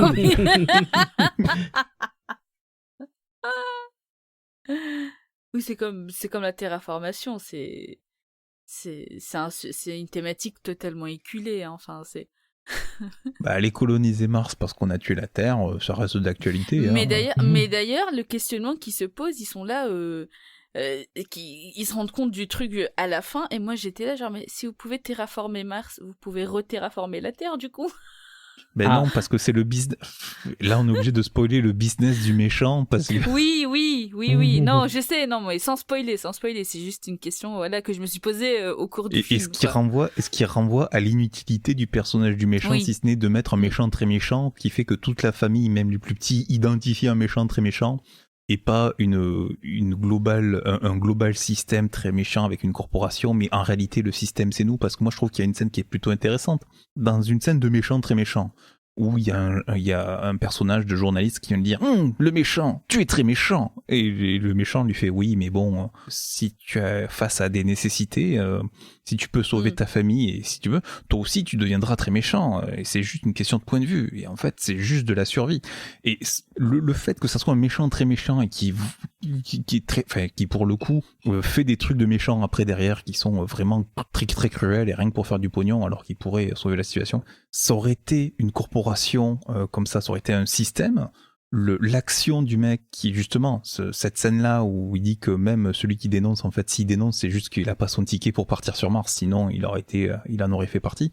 Je trouve que ça aurait pris un autre sens, tu vois, ça aurait pu avoir une réflexion sur la nature humaine, mais ce film n'est pas là pour réfléchir sur la nature humaine. Non. Absolument pas. Du tout. Non, pas trop, c'est... Un petit point sympa aussi, c'est que on a dit, ça a plein de clichés partout, on a quand même une capitaine du vaisseau badass qui n'est pas sexualisée, qui n'est pas la copine du héros. Ouais.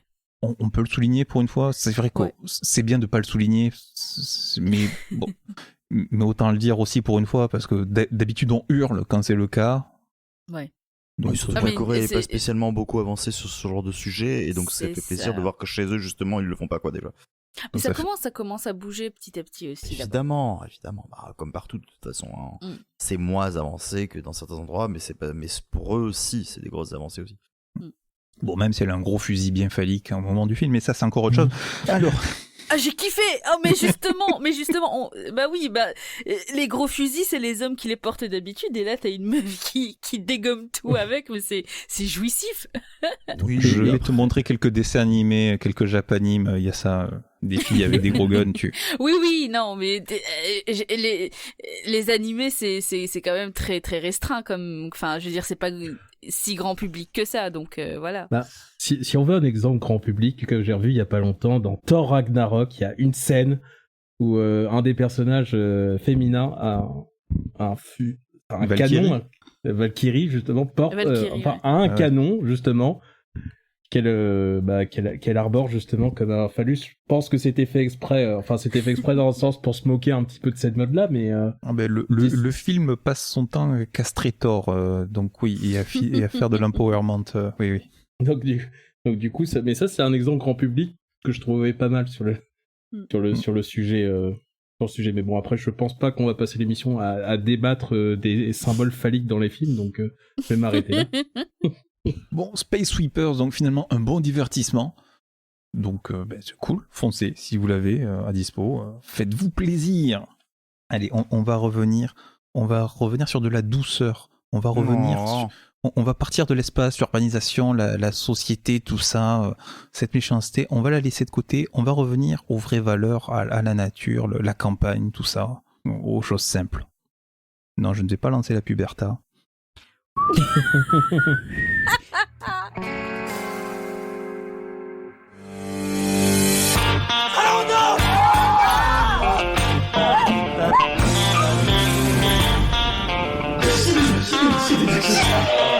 Oh non!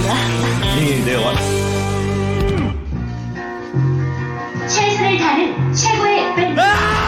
혹시 너 랩할 때 사투리 혹시 고양이 서울이요? DJ drop the beat. 야, 테레비 나오는 거 잘 봤다잉? 이 얼굴이? 응.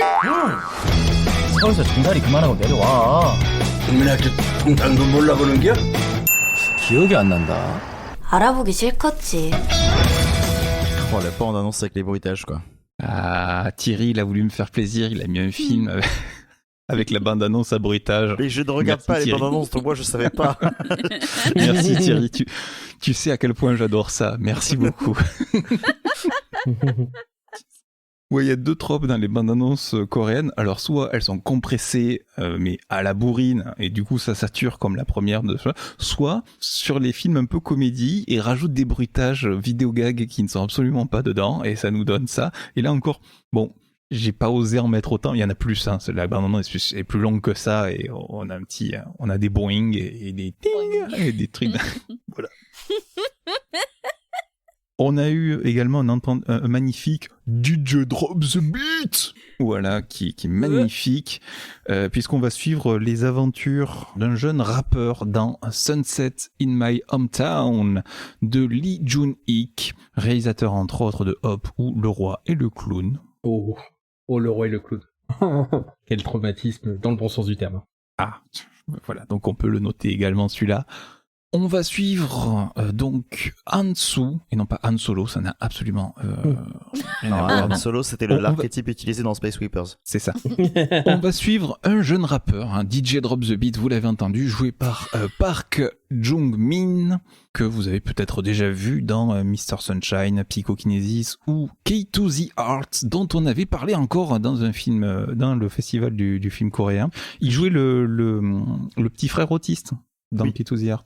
Putain, Voilà. oui, mais oui. Ah, j'ai pas pensé. Et qui était d'ailleurs prodige du piano. Donc cette fois-ci, il est pas prodige du piano, il est rappeur en galère. C'est la 6e fois qu'il participe à un télécrochet sur le rap et 6e fois qu'il se fait recaler au 2e ou 3e tour. Parce qu'il gère pas la pression, notre ami.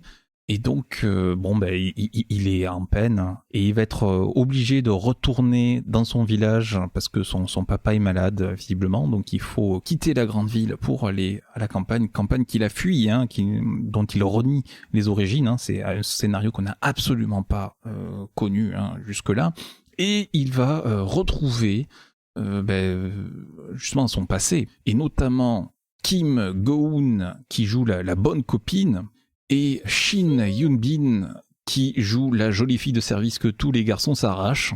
Voilà, on parlait de films badass et absolument pas sexualisés. Bon, là c'était les 2 premiers films. Hein. Là, on revient sur de la comédie romantique. Et justement, va-t-il faire la paix avec son passé, avec son papa, avec ses traumatismes d'enfance, hein, et pourra-t-il retourner sur scène et redevenir le pro du mic ? On verra bien. Je me tourne vers, justement, on parle de campagne. Donc je parle de Thierry qui vient du Pays Basque, c'est un peu la campagne, non ? Vous pensiez à quoi ? Ouais, alors moi tu sais quand je retourne dans le Pays Basque, regardez son accent du Sud, il ne renie. Quand je retourne dans les Landes, je peux t'assurer qu'il me regarde pas en mode putain, c'est devenu un podcaster connu. Bon, voilà. Toi, tu as bien aimé, je crois, ce film. Alors oui, moi je l'avais déjà vu. En fait, j'avoue que je l'ai proposé. En fait, comme ça, j'avais pas 3 films à mater. Alors, je l'avais vu la semaine d'avant, je veux dire, c'était pas non plus c'est pas très vieux dans ma tête. Je l'ai vu à ma reprise, justement, de Outbuster, avec ma volonté de poutrer la plateforme, comme on dit chez les jeunes. Est-ce que les jeunes disent ça ? J'espère que non, parce que c'est très moche. Poncer, tu as poncé la plateforme. Ouais, oui, je veux dire poutrer, poncer. Enfin, même poncer, c'est pas non plus très beau. Enfin, je veux dire, ça veut dire quoi ? Qu'on prend une plateforme et qu'on passe un rabot à bois. Enfin bon. On dit poncer un jeu, notamment. Non, je sais, mais c'est juste que l'expression n'a aucun sens. Tu veux platiner Outbuster, tu veux faire tous les succès d'Outbuster. Voilà, c'est ça. J'ai chopé tous les succès sans les cheat codes. Et oui, voilà. Et du coup, j'avais vu ce film-là, voilà, qui avait été une petite surprise assez sympathique, que j'aime bien, pour un drama, sachant que voilà, généralement c'est que les dramas, j'ai quand même un peu de réticence avec le côté un peu larmoyant, un peu trop surfait, un peu trop cliché, et pourtant je trouve que ce film a à peu près tout dedans pour attirer la larmichette et pour nous toucher en plein cœur, comme les Coréens ne savent pas vraiment le faire, sauf pour ceux qui aiment beaucoup les dramas. Mais je sais pas, ça m'a plu, j'ai trouvé ça plutôt bien foutu, relativement bien écrit. J'ai passé un bon moment devant, j'ai trouvé que ces personnages étaient plutôt touchants, plutôt bien faits. Et l'espèce d'exagération, voilà, justement, que je trouve dans les dramas coréens, sur celui-ci, ce qui ne sera pas toujours le cas, elle fonctionne plutôt bien. Et les passages de rap sont plutôt chouettes d'ailleurs. J'ai trouvé que le coréen en rap, ça passe super bien. Surtout qu'on comprend pas les paroles, hein. Ça aide non, aussi. mais en termes, non, il y a les traductions, mais en termes de beat, en termes de la manière dont la langue coréenne, je trouve, arrive à s'approprier le rap, j'ai trouvé ça agréable. Ça a l'air de faire rire quelqu'un dans le fond, mais je crois que Yassa ne partage pas cette opinion sur le rap, sur ce rap coréen là. Non, j'ai ri sur beat. Vous pouvez continuer. Des beats. C'est ma phrase. Les beats, c'est moi. Voilà. Non. Ah, putain de merde, c'est quoi ce sample? Je m'y attendais pas à celui-là.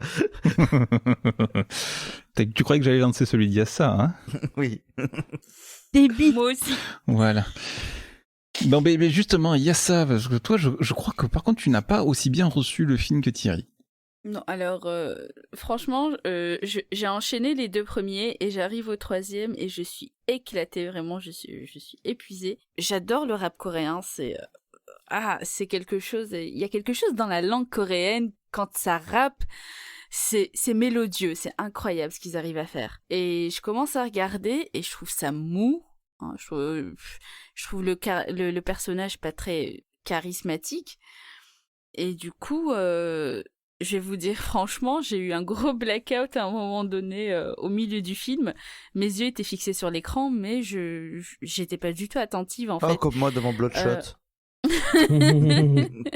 Ce qui fait qu'en fait, tout ce que j'ai retenu du film, c'est vraiment une des actrices les plus choupies de Corée, hein, qui est Kim Go-eun, en train de péter un câble sur un rap dans un karaoké. Ça m'a fait mourir de rire. Et une bataille dans la boue où on tire, où il y a tirage de narines et serrage de maracas. Donc, franchement, c'est absolument tout ce que j'ai retenu du film. Le reste, ça m'est passé. Je le reverrai. Je pense que vraiment je le reverrai. Mais mon intervention ici n'a pas vraiment lieu d'être parce que franchement, il m'est passé complètement au-dessus. Je suis désolée. Waouh, tu es resté en ville. Bien. Pas de souci, on va à Rouen alors. Du coup, Aurel. Alors, moi sur ce film, en fait, pour le coup, le trope de la personne qui part à la capitale ou dans une grande ville pour pouvoir percer et qui revient et puis qui renoue un petit peu, c'est pas un de mes tropes préférés dans les films, mais pour le coup, j'ai trouvé que c'était plutôt bien fait parce qu'en fait, le personnage principal est pas attachant au départ. Je trouve pas qu'il soit, justement, la manière dont il est montré, et je pense que c'est fait exprès, on s'attache pas forcément à lui, mais du coup on se demande à partir du moment où on a la raison de pourquoi qu'on a la scène plutôt où on le force un peu à revenir dans son village. Là on commence à se dire oui, mais pourquoi il est comme ça. Et je trouve que globalement ça se déroule bien.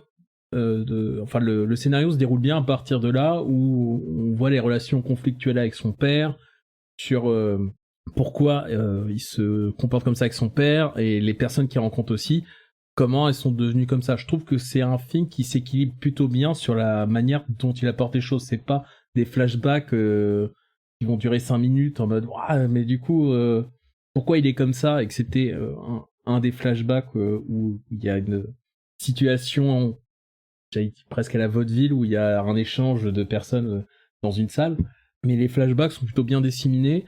Et aussi un truc important, c'est que pour moi, parce que le film est référencé comme une comédie musicale aussi, et oui, il y a de la musique, c'est vrai.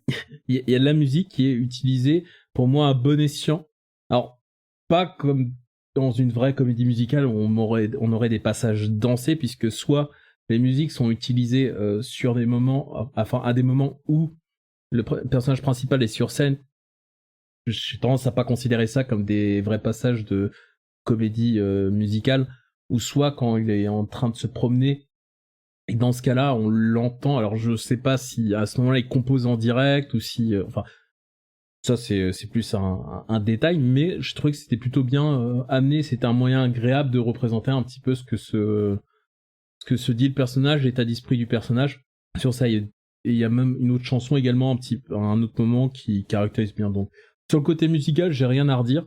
Je trouve que c'est plutôt bien utilisé. Après, ça m'a pas transcendé en soi, mais c'était un moment qui était très agréable à regarder. Donc pour moi, j'ai pas vraiment de choses à lui reprocher. Ben, là, vous voyez, on sèche un peu assez vite sur ce film parce que je trouve que c'est un film qui... il n'y a pas tant d'accroche en fait. Moi, je me suis demandé si j'étais bien sur Outbuster quand j'ai vu ce film. Parce que c'est une comédie musique, enfin, c'est une comédie qu'on a vu beaucoup avec le petit truc en plus, c'est qu'il y a du rap, alors ça chante du rap. Et c'est vrai que Outbuster nous avait habitués à des choix tellement plus extraordinaires sur certains points que là je me suis trouvé sur c'est un film presque normal qu'on a vu beaucoup. Effectivement, donc c'est le coup du mec qui rentre et donc la différence c'est que la musique, elle vient illustrer ce qu'on dit. Donc ça c'est cool. Et d'ailleurs, on peut noter que la traduction nous traduit les chansons de rap, ce qui est pas toujours le cas dans les films. Donc c'est quand même, ça nous permet de suivre un peu ce qui est raconté.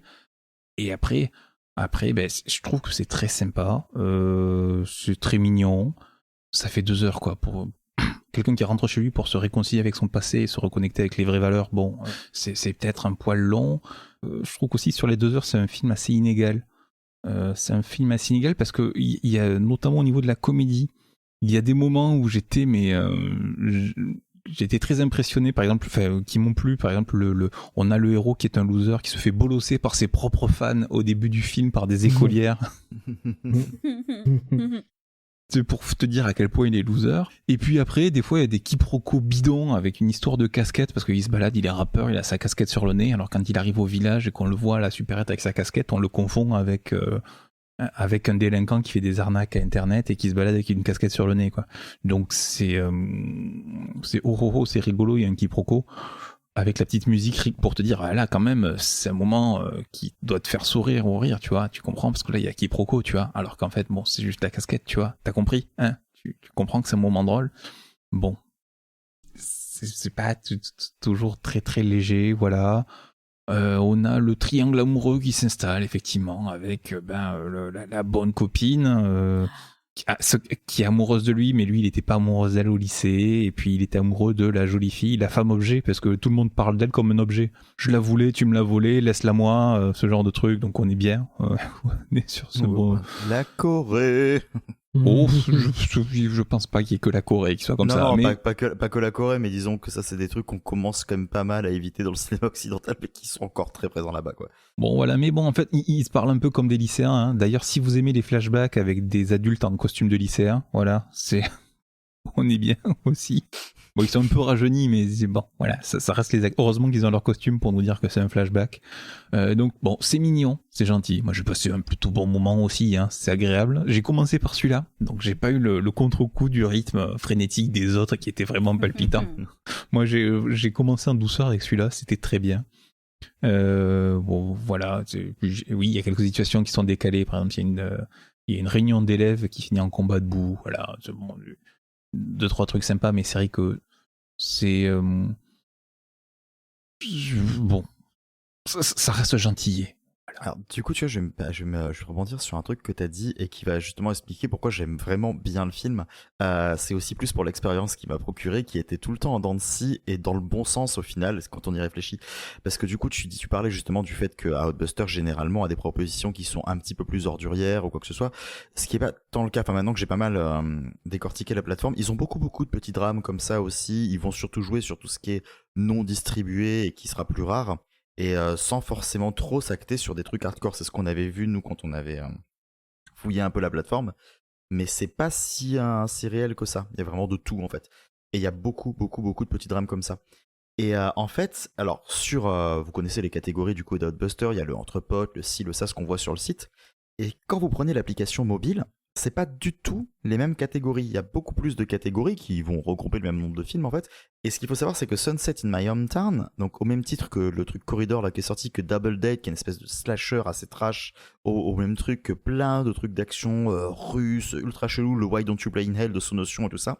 Le Dead Sushi aussi, et il est dans la catégorie bourre-pif, au même titre aussi que Enemy at the Dead End qu'on avait vu. Donc du coup, avec cette catégorie bourre-pif, moi je m'étais toujours dit que le film allait totalement changer de ton à un moment et qu'il allait partir en truc de baston. Et on nous donne beaucoup d'indices en fait dans le film. La relation avec l'espèce d'ancien gars qui le bisutait au lycée là et qui est devenu plus ou moins le caïd de la ville en mode mafieux, avec plein de choses comme ça. Et je m'étais dit, ouais, il va se passer un truc, il va kidnapper la fille ou un truc un peu cliché, mais ça va partir en film de baston, c'est quasiment sûr. Alors, ça le fait à un moment, de manière assez ridicule, et c'est en fait, c'est moi ce qui m'a permis de complètement tenir, et plus le film avance, plus l'image de l'espèce de caïd, en fait, ils la détruisent. Le mec est ridicule, le mec est un espèce de gros bolos nul, hein. Et on passe tout le temps à lui dire qu'il est nul, qu'il est à chier, qu'il sait pas se battre, qu'il faut qu'il arrête. Il essaye de le prouver, il y arrive pas. Et là, je parle pas du héros, je parle du pseudo-antagoniste. Et du coup, moi, c'est ce qui fait que j'ai kiffé le film, en fait. Ah, mais tous les mecs de la ville sont ridicules. Même l'antagoniste, le méchant qui fait celui qui se fait passer pour un pote, mais en fait, on comprend qu'il a saboté le coup déjà au lycée, qu'il intrigue pour avoir la jolie fille. Mais lui aussi, il est naze, quoi. Tous les mecs sont nazes dans ce village. Tous les mecs sont des gros cons. Mais le fait, du coup, qu'on faisait penser qu'il allait avoir un espèce de bourre-pif pour qu'à chaque fois je me dise non mais c'est pas possible, le mec est trop nul, enfin s'ils se battent ça va être pathétique, et au moment où ils se battent c'est en effet pathétique. J'ai trouvé ça hyper réjouissant. Je me dis en fait c'est ça, on t'offre pas ce que tu penses avoir, mais on en joue en fait, et le film joue de ça avec moi, et du coup j'ai trouvé que ça a ajouté une petite piste de lecture. Alors c'est sûrement juste la catégorisation Outbuster, tu vois, qui a créé cette petite plus-value, mais ça fait que moi j'ai passé un double moment sympa grâce à ça. Au-delà du fait voilà, que le film était plaisant à regarder, bah après oui, comme on le disait, comme vous l'avez très bien dit, c'est cliché, hein, on retrouve les racines, le rapport au père, le ci, le ça, pardonner à ses origines pour pouvoir avancer, oui, on l'a déjà vu 36 000 fois, c'est pas plus original que notre. Mais voilà, il y a une espèce d'aura qui se décharge de ça, hein, passe bien. Oui, c'est un film feel good, voilà. Quand on sort de là, on se sent bien, on se sent posé. D'ailleurs, c'était le film de clôture du Festival du film coréen de Paris, c'est pas étonnant. De 2018. Voilà. C'est souvent des feel good. Et voilà. Une autre année, c'était The House of Us. Ouais. C'est à ça que je pensais, ouais. Voilà, que j'avais vu à l'époque et qui était trop choupi aussi, qui était un film de clôture pareil et qui était trop choupi. Et pareil, dans les films tout doux de la même réalisatrice, il y avait The World of Us, qui est dans les thématiques similaires, enfin assez proches. Un peu moins sur Outbuster. Celui-là, mais il est beau. Mais il est quand même beau. Il est beau, et sur Outbuster aussi. Je sais pas pour The House, mais le World, il est sur Outbuster. Moi, j'ai vu The World of Us sur Outbuster, mais pas The House of Us, donc je ne sais pas. Enfin, voilà. Donc oui, c'est un film... Oui, voilà, bon. Donc ça reste quand même feel good. On est bien. On finit tranquille.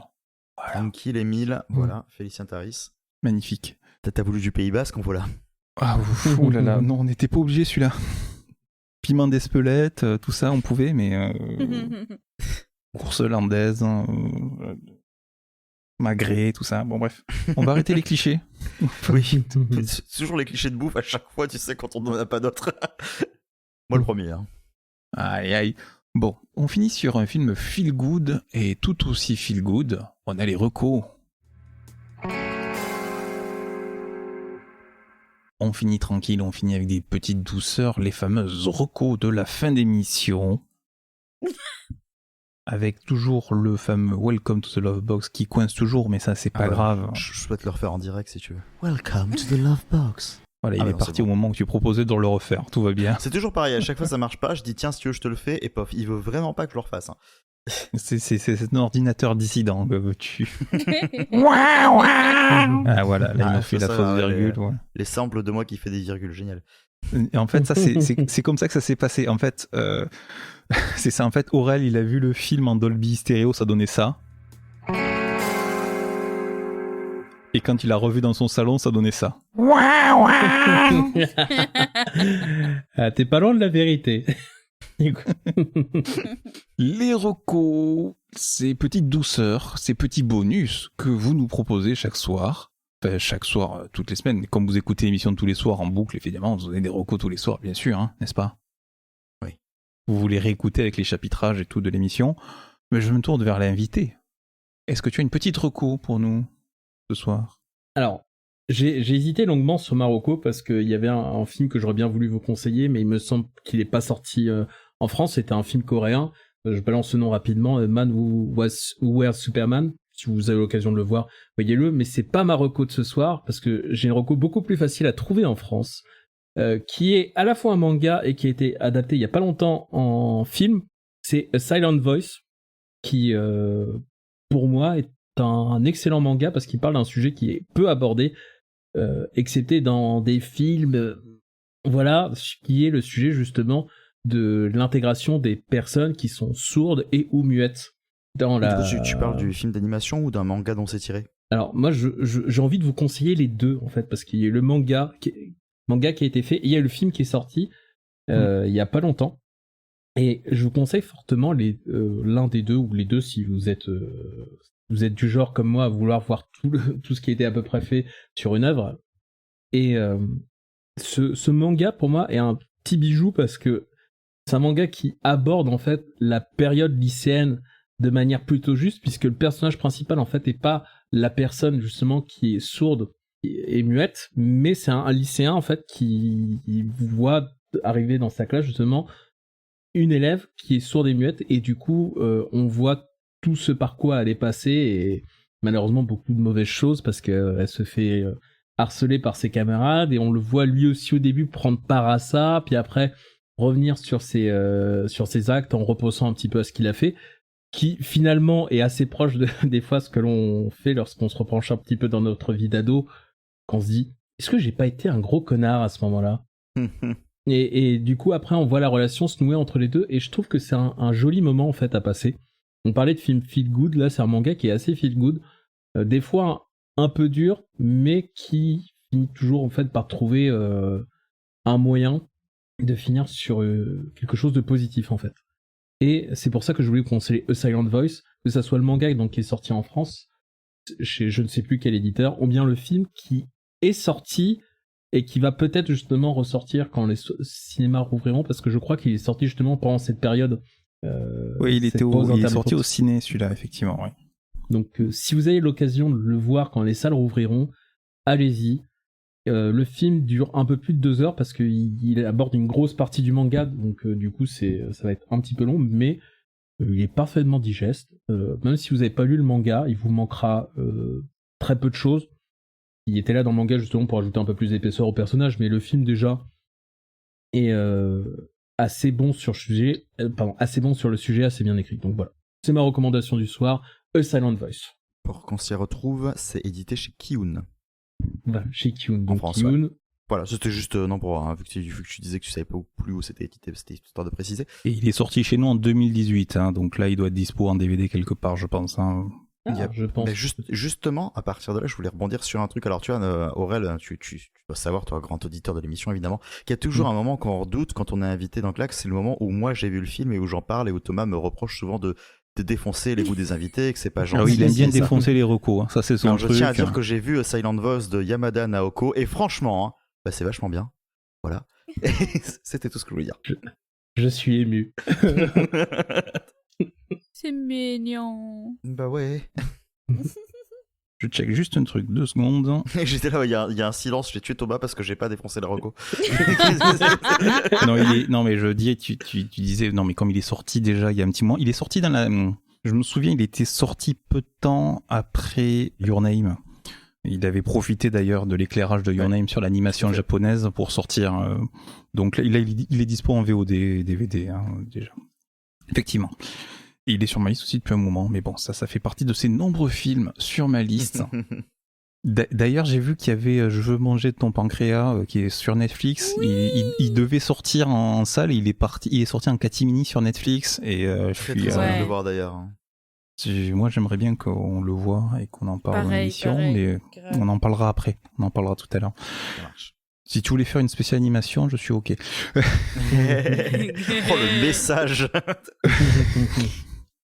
Yes. Vas-tu nous conseiller un drama? Là, franchement, là, c'est ton émission, là. Bah oui. Zéro surprise, hein. C'est le nom du drama? Et un drama sans aucune surprise, c'est plus un drama. Je suis désolé. Merde, j'ai tapé zéro surprise. J'ai tapé zéro surprise film, histoire de voir. Je suis juste tombé sur Patient Zéro, un film de 2018 très mal noté. Voilà. Pour l'entendeur. avec un nom pareil, voilà. Oh. Mais il y a Stanley Tucci qui devait sûrement payer ses impôts, c'est comme souvent. Alors, moi, je vais vous parler donc d'un drama coréen qui s'appelle Lonely Enough to Love. Alors avec un nom pareil, vous vous en doutez bien, on va parler d'amour, hein. Mais c'est un drama tellement... Ah, c'est un peu comme le dernier film que j'ai presque pas vu, hein. Mais c'est un drama un petit peu feel good qui suit les aventures de In-Eun, qui est un petit peu une aspirante écrivaine. Et qui se retrouve par un concours de circonstances à vivre en colocation avec son meilleur ami et plusieurs autres personnes. Et franchement, c'est en dehors de l'histoire d'amour qui est un petit peu classique, c'est vraiment, je trouve, un drama qui parle d'amitié, de loyauté, de solitude, des joies et des peines, comment c'est géré, etc. Et ce que je trouve excellent dans ce drama aussi, c'est que à contrario de la majorité de ce qu'on voit, les personnages secondaires sont développés et en fait on s'attache à toute la maisonnée et on suit leur évolution dans la vie, c'est un slice of life, hein, et on suit leur évolution comme ça et on est vraiment happé dans leurs aventures. Et en plus il fait que 10 épisodes, ce qui est assez rare pour être souligné. Il y a que 10 épisodes et franchement c'est extrêmement bien exploité. Voilà. Il m'a mise de bonne humeur ce drama, franchement. Voilà, c'est de la bonne humeur, c'est les recos. Voilà. Ça tombe bien. Bah ouais. Thierry, qui n'est pas dans son état normal puisqu'il ne défonce pas les recos. Peut-être va-t-il défoncer sa propre reco. Je le fais pas tant que ça. C'est rigolo, mais je le fais pas tant que ça. Peut-être défoncera-t-il sa propre reco. Je suis même tellement gentil aujourd'hui que je vais... Non, déjà. Et je vais même rester dans les trucs feel good. C'est quand même... c'est quand même plutôt rare. Oui, du coup, je vais parler d'un film qui s'appelle Les Optimistes. Alors, je vais vous parler d'une petite plateforme qu'on connaît pas très bien, qui s'appelle Hotbuster. On en a absolument pas parlé aujourd'hui en plus, ça tombe bien. Hein. C'est pas vraiment. Du tout. Bah justement, je trouve qu'on la représente pas souvent, tu vois, jamais plusieurs semaines à la suite, donc j'essaie de faire quelques efforts là-dessus. Et le pire, c'est qu'en plus, on n'est même pas sponsorisé, c'est vraiment honteux, quoi. Je veux dire. Alors, moi, je commence à l'être, mais je vais pas en parler plus que ça. Non, il fait tourner le pognon, quoi. Bah, alors, je suis pas sponsorisé, mais on commence à être beaucoup partagé par les copains d'Outbuster parce qu'ils apprécient qu'on parle de leur film. Donc il faut savoir qu'on est souvent dans leur... Oui, je sais. D'ailleurs, quand on a fait un épisode, ils font partie des rares plateformes à avoir fait tourner l'épisode et l'avoir mis sur leur Instagram notamment. Voilà, je salue, je l'ai souvent fait, mais du coup je salue Monsieur Rockbrenner, le réalisateur de La Capitale du Bruit, qui s'occupe pas mal des réseaux sur Hotbuster et qui est une connaissance fort sympathique depuis que j'ai écrit des trucs sur son film, donc on a sympathisé. Voilà, je le salue. Bref, je ne suis pas là pour faire la recommandation de Rockbrenner, même si La Capitale du Bruit c'est excellent, j'en ai déjà parlé. Mais donc Les Optimistes, donc le film que j'ai vu cette semaine sur Hotbuster, c'est un film donc du coup très feel good. Pourquoi ? Parce que ça parle de petites mamies. On aime tous les petites mamies gentilles, qui font leur petit tricot, qu'on aime tant, qu'elles sont gentilles, les mamies. Mais alors, est-ce que vous avez déjà vu des mamies suédoises qui font du volleyball ?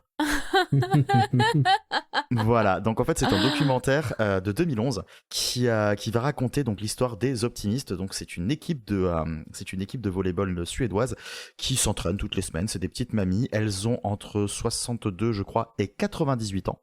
Et voilà, et toutes les semaines elles font ça, et en gros elles décident tout à coup de se dire et si on faisait un match.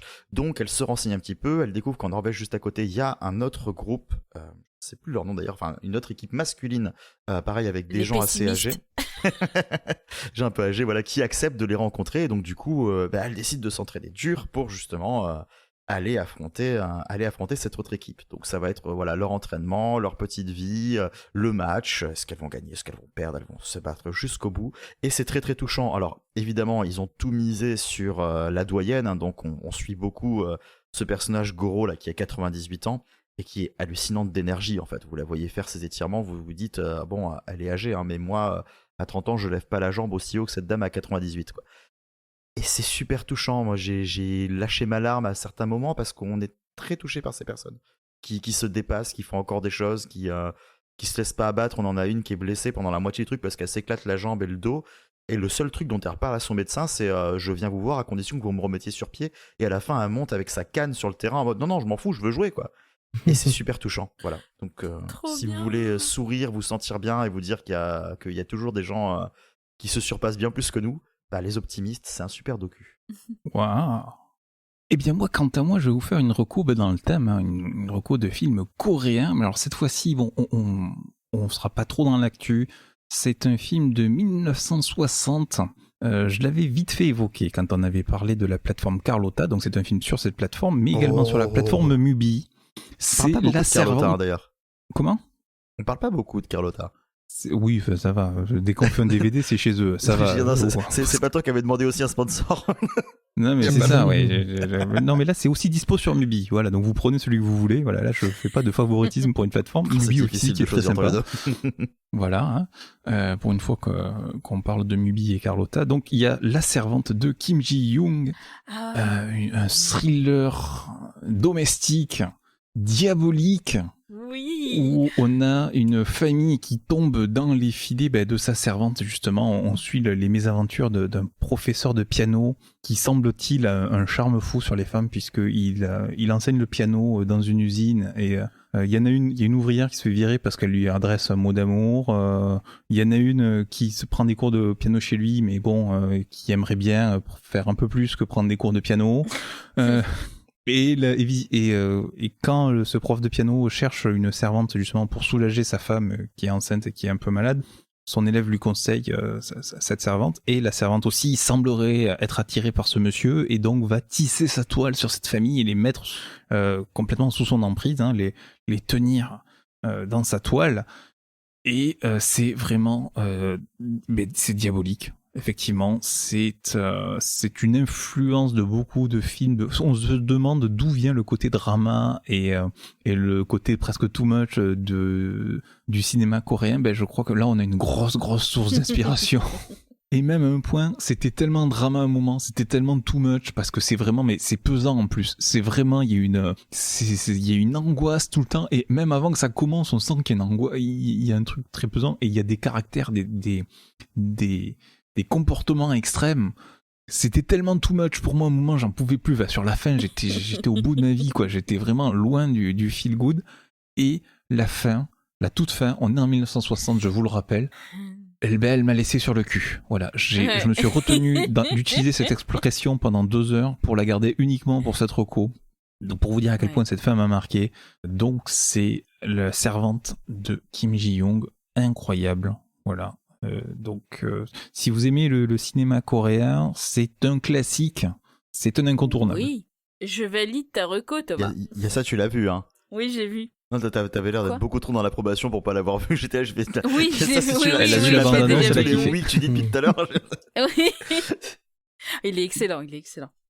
Eh ben, ça y est, on a parlé encore 2 heures de films coréens. Voilà. Bon, si on vire les coupures de Craig, ça fera un peu moins, mais voilà. Et l'introduction ultra rallonge. Oui, qu'on aura coupé aussi. Merci Aurel de nous avoir accompagnés. Écoutez, merci à vous pour l'invitation, c'était super sympa. Et Aurel, où peut-on te retrouver après l'émission ? Alors, on peut me retrouver chez moi à Rouen, donc du coup, je vous en dis où c'est. Ouais, mais on risque d'être confiné quand l'émission va sortir, parce que visiblement, les chiffres sont pas très très bons. Alors, plus sérieusement, on pourra nous retrouver à partir de samedi sur Twitch. Vous pouvez taper clairement 5, là pour le coup, vous nous trouverez. Et on fera une émission du coup à propos de la représentativité au cinéma. En particulier, ça va porter sur les questions de handicap et de représentation. Donc du coup, comment sont représentés les handicaps au cinéma ? Est-ce que on peut y voir quelque chose de pertinent ? Est-ce qu'il y a des choses à améliorer ? On va en discuter un petit peu avec des invités qui s'y connaissent dans le sujet. Du coup. T'invites qui ? On a invité Mylène, alias Welcome to Pride Beach, que certaines personnes connaissent ici. J'en ai marre qu'on ramène toujours mes amis dans tous les podcasts. Et on a invité également du coup Adalia, que vous connaissez peut-être pas, mais qui est en fait qui est une amie à nous et qui en particulier est interprète de LSF, donc langue des signes française, et qui va justement un petit peu nous exposer quel est l'état actuel de la représentation des sourds muets au cinéma, et également tout le cinéma justement qui se rapporte à ça, parce qu'il y a un cinéma qui qui est assez riche sur ce sujet, mais qui a un peu de mal à venir vers le grand public. Parce que, excepté La Famille Bélier, on peut pas citer beaucoup de films, justement, où il y a eu comme sujet ça, et justement, elle va nous éclairer un petit peu sur le sujet. Donc c'est samedi à partir de 21h sur Twitch. D'ailleurs, on avait balancé une anecdote sur une émission précédente sur La Famille Bélier, puisque son remake a gagné Sundance, d'ailleurs. Oh merde. Mais si, que c'est le film le plus cher vendu à Sundance. Oui, non, je me souviens. Mais on en parlera à sa sortie, bien sûr. Et je tiens à dire, en effet, que Clapement 5, c'est très très bien. Il faut écouter, même si il faut reconnaître qu'ils ont déjà fait leur meilleur épisode. Ça va être difficile de faire mieux, et vous vous doutez bien de pourquoi c'est le meilleur épisode.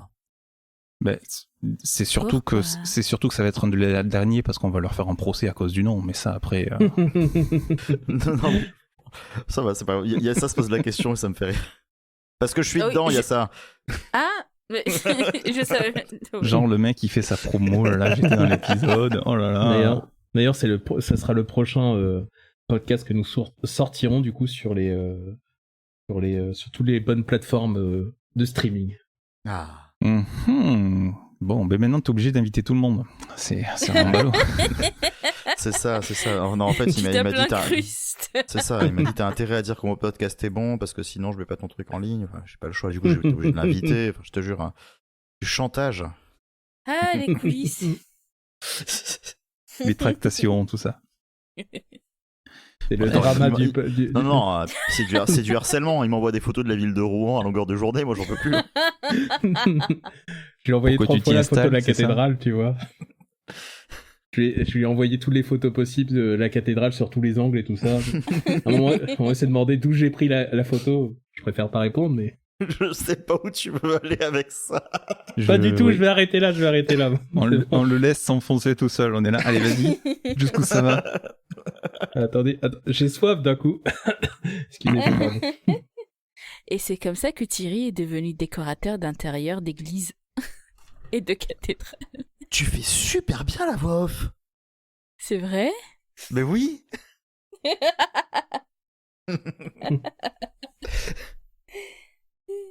Bon, ça fait partie de ces longueurs de fin d'émission. Ah bah oui. Bon bref, on enregistre le ending quand même.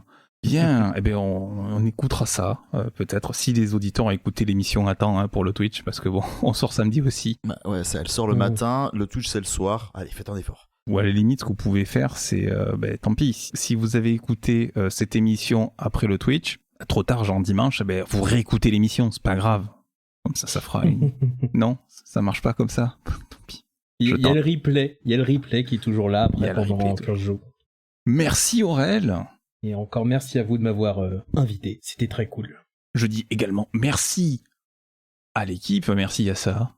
감사합니다. Elle a bossé. Merci Thierry. Comme sans Mida. Il a pas bossé. Merci d'équipe et merci à vous, chers auditeurs. Merci de nous avoir écoutés jusqu'au bout. On se retrouve la semaine prochaine pour encore un très beau programme. En attendant, retrouvez-nous sur votre application de podcast préférée. Apple Podcast, Podcast Addict, Deezer, Spotify, etc. Réécoutez le passage qui vous a plu grâce au chapitrage. C'est super moderne et tout. Vous pouvez aller à l'endroit où vous voulez. Et si ça marche pas, vous avez quand même dans la description le timecode pour aller à l'endroit que vous désirez. Vous pouvez aussi nous retrouver sur les réseaux sociaux, Twitter, Facebook, Instagram, @claac podcast, CLAAC podcast. Et voilà, nous dire des choses gentilles, ou pas gentilles, mais nous dire des choses, parce que parler, la communication, c'est essentiel. D'ailleurs, maintenant qu'on y est, comme ça... ça peut toujours servir. Il y a Jessica de Bon Chic Bonjour qui m'a demandé comment on laisse des commentaires sur Apple Podcast parce qu'elle a beau batailler toute la journée sur l'appli, on n'a pas réussi à trouver. On voit les commentaires, mais on n'arrivait pas à trouver l'onglet en mettre un. Alors, si jamais normalement, alors le commentaire, je sais pas si on peut commenter par épisode. Je sais qu'on peut commenter sur le podcast en général. Et dire c'est un podcast super. Et alors si vous voulez commenter précisément, vous avez aussi la podcast. Bon, c'est un peu plus confidentiel, mais il y a une plateforme française qui s'appelle Tumult qui permet aussi de commenter à la minute, à la seconde près vos épisodes de podcast. Voilà. Pour l'instant, on n'a pas eu beaucoup de commentaires là-dessus parce que les gens ont déjà leur habitude, mais bon, des fois que ça peut vous intéresser aussi, peut-être, je ne sais pas. Mais nous, en général, les commentaires, c'est sur le podcast en général, c'est sur la page principale, je crois, du podcast. Ça, on n'a pas. On a dans le cherché, classement, mais... dans notation du truc, quand tu mets tes 5 étoiles, on te demande si tu veux mettre une critique ou un commentaire. Bah, écoute, en tout cas, on avait bien compris que c'était là. J'ai demandé à plusieurs personnes qui l'avaient fait justement, mais on n'arrivait pas sur son interface, on n'arrivait pas à le trouver. Bon, écoute. Et vous étiez sur quoi? Sur Apple Podcast, en fait. On a essayé via mobile et via ordi, quoi. Mais ce que vous pouvez faire aussi, vous pouvez nous faire un tuto sur. On vous fera un tuto pour laisser un commentaire. Voilà, on va faire ça. Tiens, voilà, c'est une idée. On va trouver un volontaire dans l'équipe pour vous faire un tuto et on le postera sur les réseaux sociaux. Comment mettre un commentaire sur Apple Podcast. On va faire ça. Voilà. Avec plaisir. Je note. Après, on va faire plouf plouf. Ça sera tout. Avec des gifs animés et tout.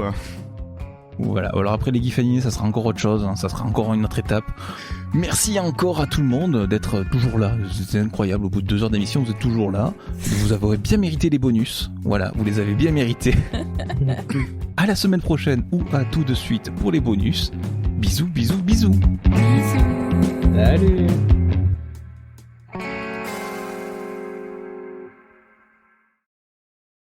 Ah, je me suis sentie seule là.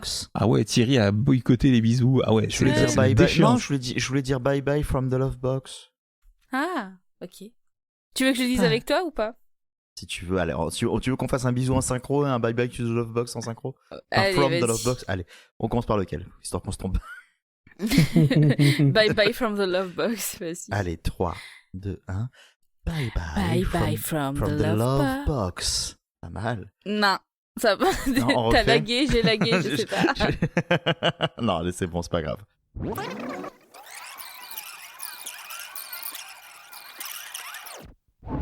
Bon, on va commencer par le film Shadows, voilà, parce que voilà, comme on fait à l'occasion des films Shadows, on va parler du Shadows en premier, ça vous va? Oui. Yes. Je crois que ça va à tout le monde. Alors donc, attention, faut rire dans 3, 2, 1. Tant qu'on parle aussi du Sonics. Quoi? Oh. J'ai pas la ref. Ça va venir. Ah mais Shadows, oh putain, mais oui. Oh là là. Je l'ai toujours pas.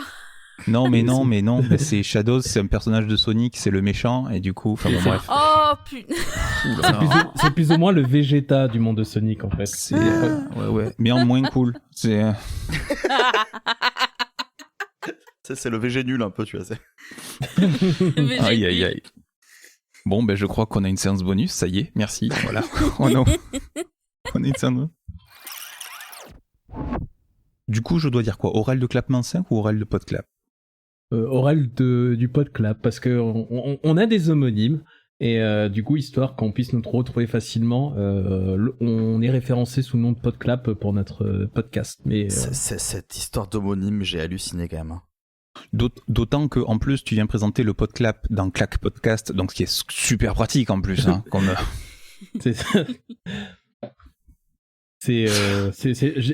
Oui, c'est beau ça, c'est beau, j'aime bien en fait. C'est l'idée, tu vois, de trouver un nom avec podcast, Podclap dedans.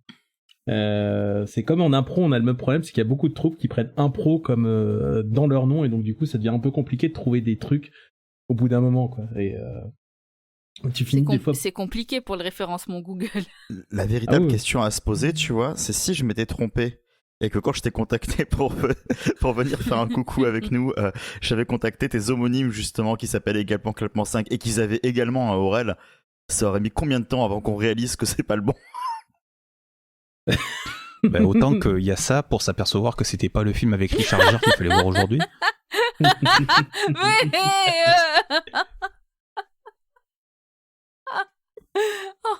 Ça balance du dossier. Non, mais les auditeurs, s'il vous plaît, vous voyez comment je me fais bully là? S'il vous plaît, intervenez, faites quelque chose, sauvez-moi. C'est bien ça, quoi. Le gros mouvement Twitter, c'est bien ça. Tu veux qu'on fasse quoi? Ah ouais, c'est moi le bouc émissaire, quoi. Merci. On va se prendre en balance ton podcasteur dans la gueule, tu vas voir, ça va nous tomber dessus.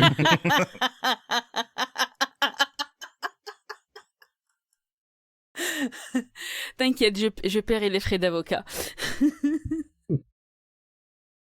En plus, c'est sympa, tu vois, tu peux te défendre comme tous les gros cochons. Mais regardez, elle rigolait. Ça marche. Non, mais qu'ils viennent. Écoute, on fera une émission spéciale, on mettra ça et Pépé The Pew dans la même émission, et voilà. Bon, alors... Oh, génial. Tu me rappelleras la date pour que je sois pas là. On fera ça et la rétrospective Weinstein, et voilà. Bon... Je crois qu'on va reprendre sérieusement, on va reprendre où on en était comme si de rien n'était, d'accord ? Ouais, hein. Et je m'aperçois que je n'ai absolument pas lancé l'enregistrement de mon côté. Oh non. Enfin, si j'ai lancé Audacity, donc c'est bon. Donc c'est bon. Mais c'est la plateforme, c'est juste la, comment ça s'appelle ? C'est juste le truc, la platine qui m'enregistre directement, qui fait le mix avec le truc qui n'est pas enregistré. Donc ce n'est absolument pas grave. Nous n'avons absolument pas besoin de recommencer. Voilà, je vous rassure tout de suite. Non, mais j'avais fait mon plus beau au nom en plus. Il était beau, enfin. Non, et puis en plus, non. Et puis, Éléonore n'est pas là, donc c'est pas drôle de recommencer sans elle. C'est vrai que c'est quand même quelque chose qui l'agace beaucoup. Je la comprends, cela dit. Je la comprends, moi-même, personnellement, ça me... Recommencer, ce n'est jamais agréable. Voilà. C'est une erreur que tous les podcasteurs font, oublier d'appuyer sur enregistrer. Mais non, c'est bon, on a Craig, on a Audacity, on a le truc, c'est bon. Bretelles et ceinture, aujourd'hui. Oh là là, les citations. Ouais, c'est des bonnes expressions. Hein. C'est nous, on fait travailler les personnes âgées, hein, c'est pour ça que Thomas est là, mais bon, après... Hein. C'est ça. J'ai mon CAP 3e âge. En gériatrie. En gériatrie. Et d'habitude, c'est pour ça qu'on enregistre Thierry d'ailleurs. C'est quand je fais mes visites pour lui changer sa couche que... Il essaie de me retourner le truc dans la gueule. Bon. Et alors, on en a fait des intros longues, mais on là, n'arrivera jamais. De toute façon, on va pas tout garder. Ne vous inquiétez pas, on ne va pas tout garder. Une fois, on s'entraînera. Oh, attends.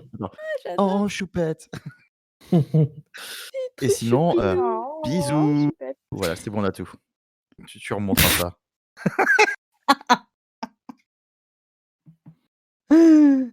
C'était fastidieux. Ce qu'il y a de bien quand on a des samples aussi, c'est qu'on peut faire parler les chroniqueurs quand ils sont pas là. Bah, tu nous mets un petit Marwan, c'est bon, je me casse. Hein. Bon, je me casse. Hein. Je m'en lasse pas. C'est cassé, il est toujours pas revenu d'ailleurs.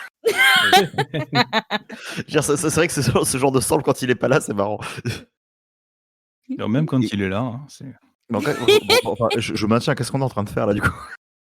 Ben là, on a fini là. Ça y est, on a fini d'enregistrer. Okay. Oh, voilà. Je vais arrêter l'enregistrement aussi du coup. Voilà. Donc vous pouvez couper, voilà. Vous pouvez couper maintenant et c'est à partir de maintenant qu'on va se dire des trucs intéressants. Voilà. C'est oui. Pour changer tu laisses Craig tourner. C'est très fastidieux cette fin. Oui, c'est ça. C'est dommage qu'on n'ait pas eu Léo qui pour nous parler d'un des films au pif, de donner un des 3 films, que comme ça je donnerai son avis sur le film.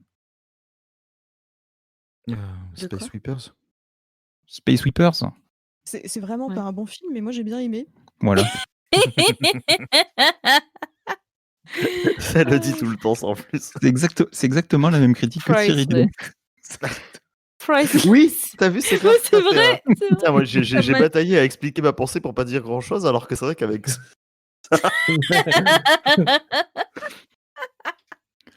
Tu vois, elle a fait en 2 secondes 12, elle. Voilà. Et c'est quoi son avis sur Sans Pitié? Sans Pitié. C'est vraiment pas un bon film, mais moi j'ai bien aimé. Ah aussi. Et donc du coup sur Sunset Mayotte. Ah bah Tu n'es qu'un objet, tu n'es qu'une chose. Voilà. Bah oui, le personnage féminin en effet, c'est ce qu'on disait. Franchement, on aurait pu la faire interagir plein de fois. Comment est-ce qu'elle a trouvé le mafieux? Oh, super. Voilà.